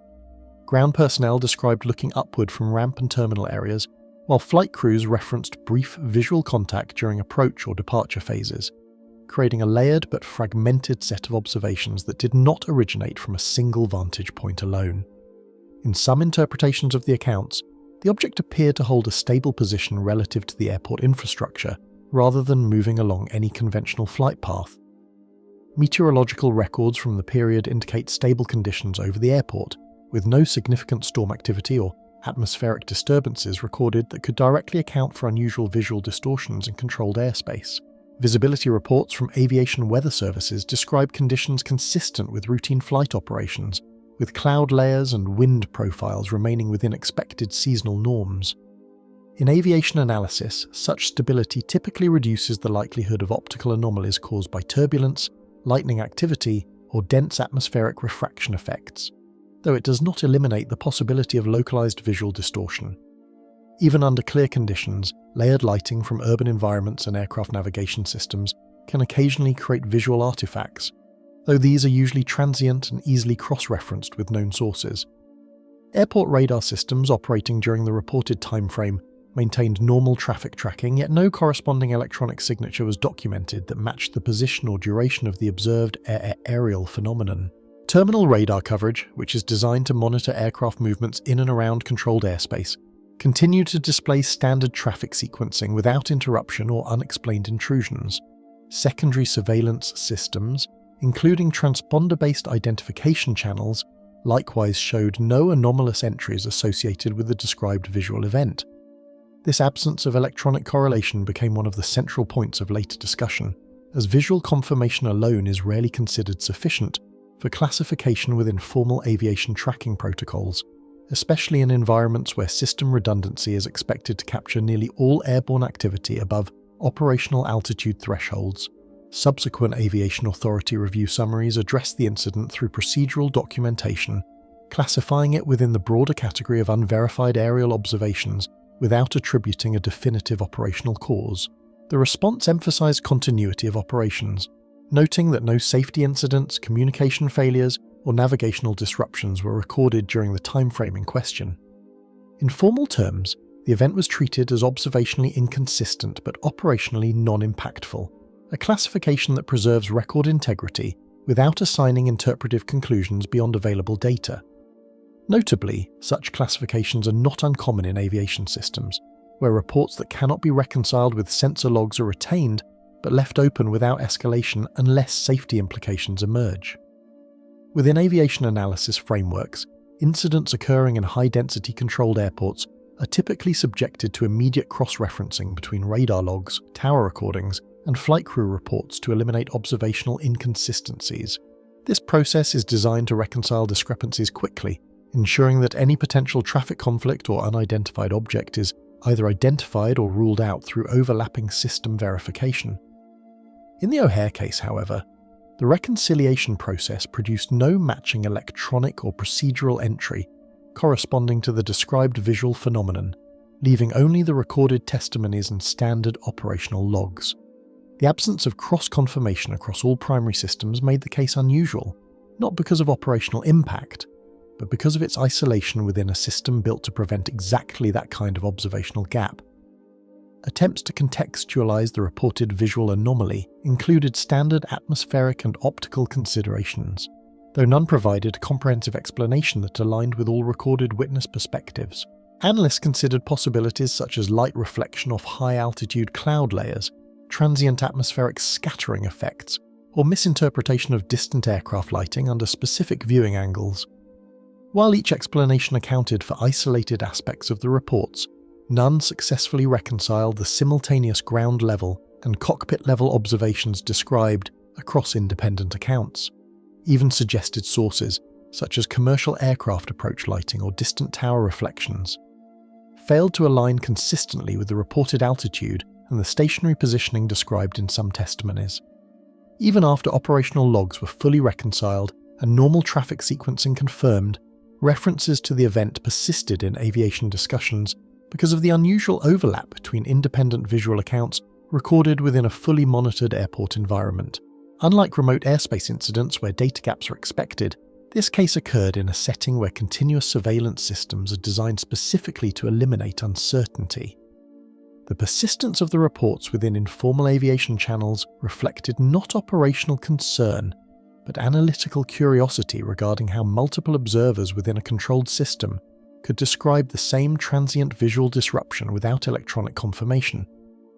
Over time, the incident became less about classification and more about the limits of what coordinated observation systems are able to capture when perception and instrumentation briefly fail to align.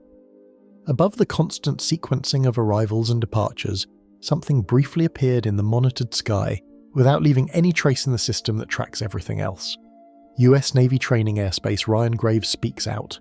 Over successive naval training cycles conducted in restricted military ranges, flight crews began documenting repeated instances of unidentified aerial activity that appeared consistently during routine exercises rather than as isolated single events. These reports did not emerge from a single squadron or a single moment in time, but accumulated across multiple operational periods where flight conditions, mission parameters, and sensor configurations remained largely unchanged. Among naval aviators participating in these exercises, recurring accounts eventually brought attention to a pattern of visual and sensor anomalies described by pilots, including Ryan Graves, during operational deployments over multiple training periods, where the sightings appeared frequent enough to move from informal observation into structured reporting discussions. In several accounts, the same regions of airspace appeared to produce repeated detections despite no corresponding changes in flight schedules or known environmental disruptions. Advancements in airborne radar and sensor fusion technologies deployed in naval fighter platforms allowed for simultaneous tracking of multiple high-speed objects, yet certain returns recorded during training missions did not align with any recognized flight profiles. These systems, designed to distinguish between known aircraft, environmental interference, and electronic noise, were reporting detections that persisted across multiple sensor layers without resolving into identifiable classifications. In some instances, objects appeared to maintain speeds and trajectories inconsistent with conventional propulsion models, yet remained visible across upgraded tracking displays that had been specifically designed to reduce ambiguity in crowded operational airspace. Analysts reviewing archived mission data noted that the persistence of these returns was not dependent on a single aircraft platform, but appeared across multiple squadrons operating different systems. Military aviation debrief procedures governing training operations mandate that any unidentified sensor detection be formally recorded and reviewed through established reporting channels, regardless of immediate operational impact. Within this framework, pilots are required to document not only visual sightings, but also radar anomalies, infrared discrepancies, and any unexpected system returns encountered during flight. As these reports accumulated, they were preserved within internal safety documentation streams, where they were treated as unresolved observational data, rather than isolated anomalies requiring immediate operational correction. In some cases, the reports included time-stamped correlations between visual observation and simultaneous radar detections that failed to resolve into a single classified track. Across different squadrons operating in the same training regions, pilots independently described encounters with objects exhibiting consistent movement behavior that remained incompatible with known aerodynamic performance limits. These descriptions frequently referenced abrupt acceleration changes, stable hovering at altitudes inconsistent with rotor or fixed-wing capabilities, and motion patterns that did not correspond to standard flight mechanics.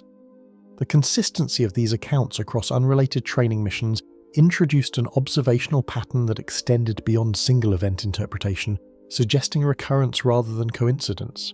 Some pilots described the objects as maintaining position relative to the aircraft even during high-speed maneuvers, a detail that further complicated attempts to categorize the detections using conventional tracking models. As similar reports accumulated over time, safety discussions within naval aviation circles increasingly focused on whether the recurring nature of these detections represented a tracking limitation or an unidentified class of aerial activity. Internal review conversations did not assign definitive classification, but acknowledged the persistence of detections across upgraded sensor systems. The question that emerged was not limited to what was being seen, but why improved detection technology continued to register returns that resisted categorization under existing identification frameworks. In some internal assessments, the possibility of multi-sensor misalignment was considered, though no consistent calibration issue was identified across affected systems.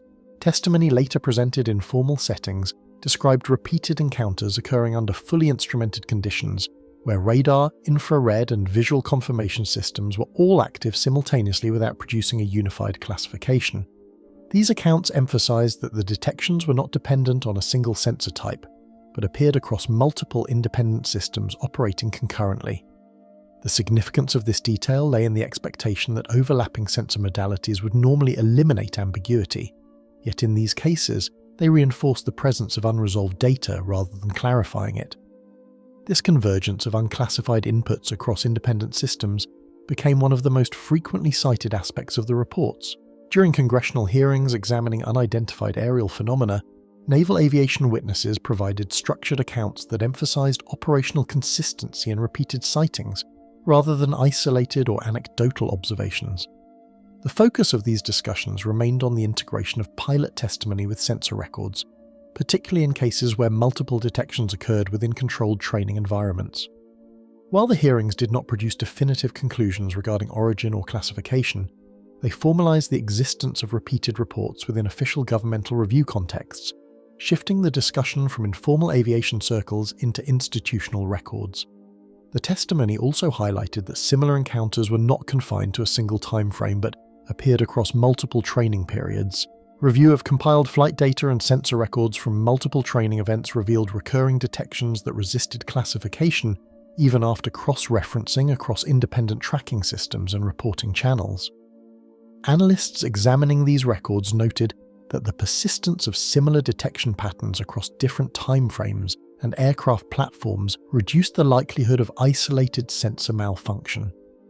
At the same time, no consistent external source could be identified to account for the full range of recorded behaviors, leaving the dataset in a state of unresolved interpretation despite its structural consistency.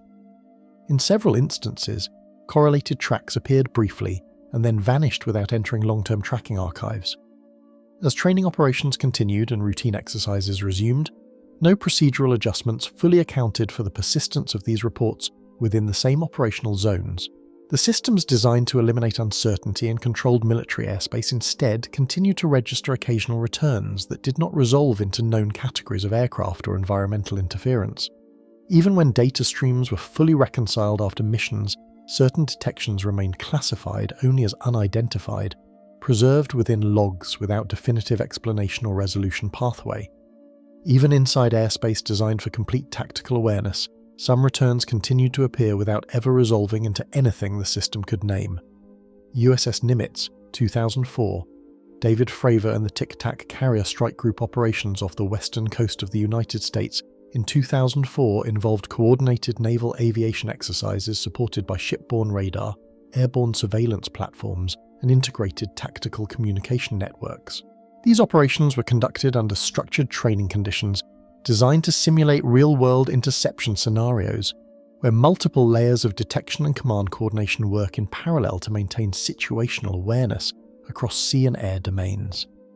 Within this environment of tightly synchronized military activity, later testimony from naval aviators described the emergence of an unidentified contact that would lead to one of the most widely discussed intercept events in modern military aviation records.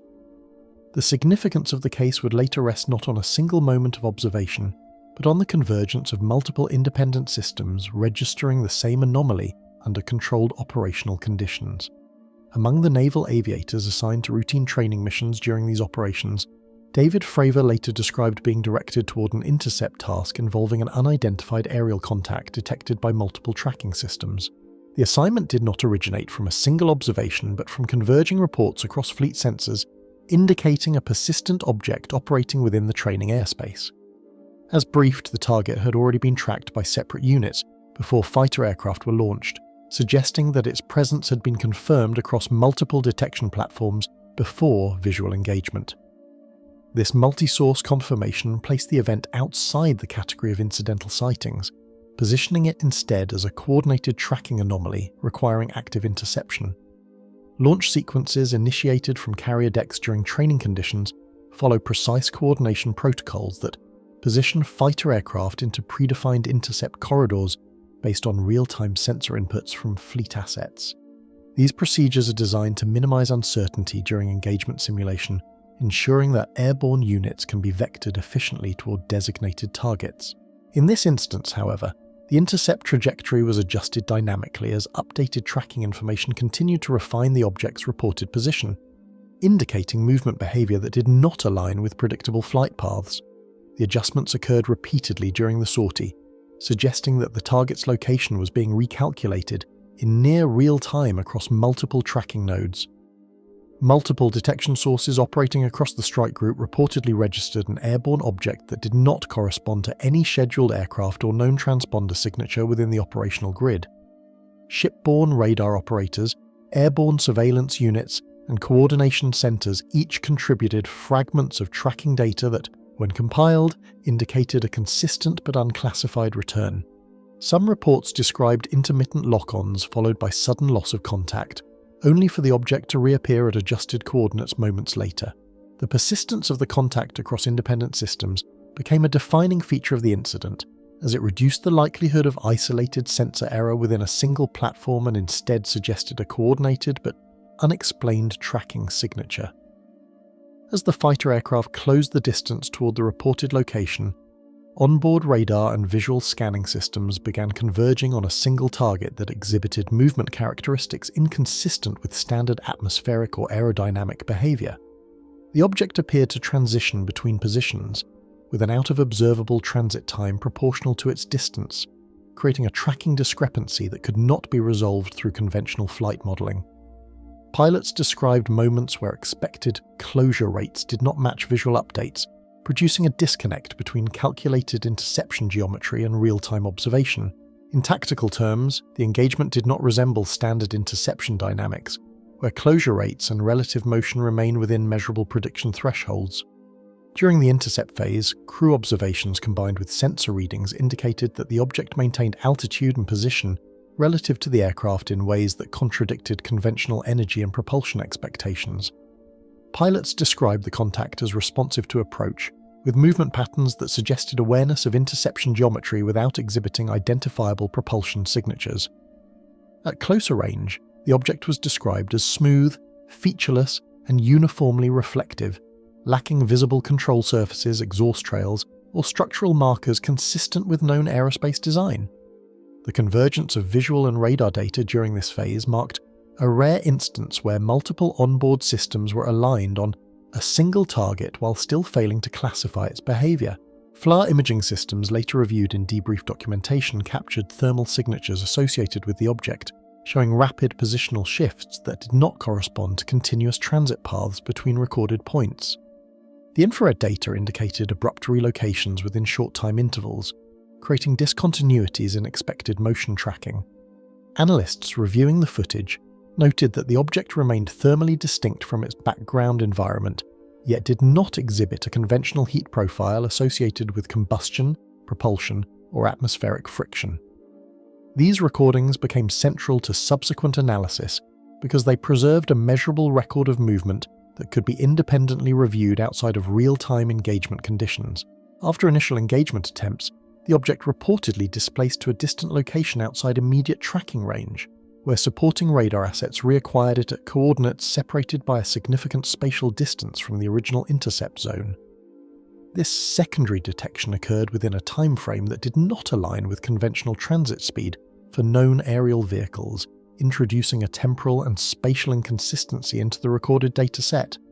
Multiple systems confirmed reacquisition, yet none provided a classification consistent with known aircraft behavior or atmospheric phenomena. The relocation was recorded across different tracking assets, reinforcing that the detection was not confined to a single sensor or platform. Post-mission debrief materials compiled across multiple platforms documented a shared inability among participating units to classify the object within known aircraft, missile, or atmospheric categories despite simultaneous multi-sensor tracking. The compiled records emphasized that the encounter was not defined by a lack of data, but by the presence of overlapping data that resisted convergence into a single interpretive framework. In analytical review, the incident stood out not as an isolated anomaly, but as a coordinated detection event across independent military systems operating in synchronized conditions. Even retrospective evaluations conducted with improved sensor models and refined tracking algorithms failed to produce a definitive classification that unified all recorded observations. All available tracking channels aligned on a single target, yet no established classification framework could account for what they had collectively recorded.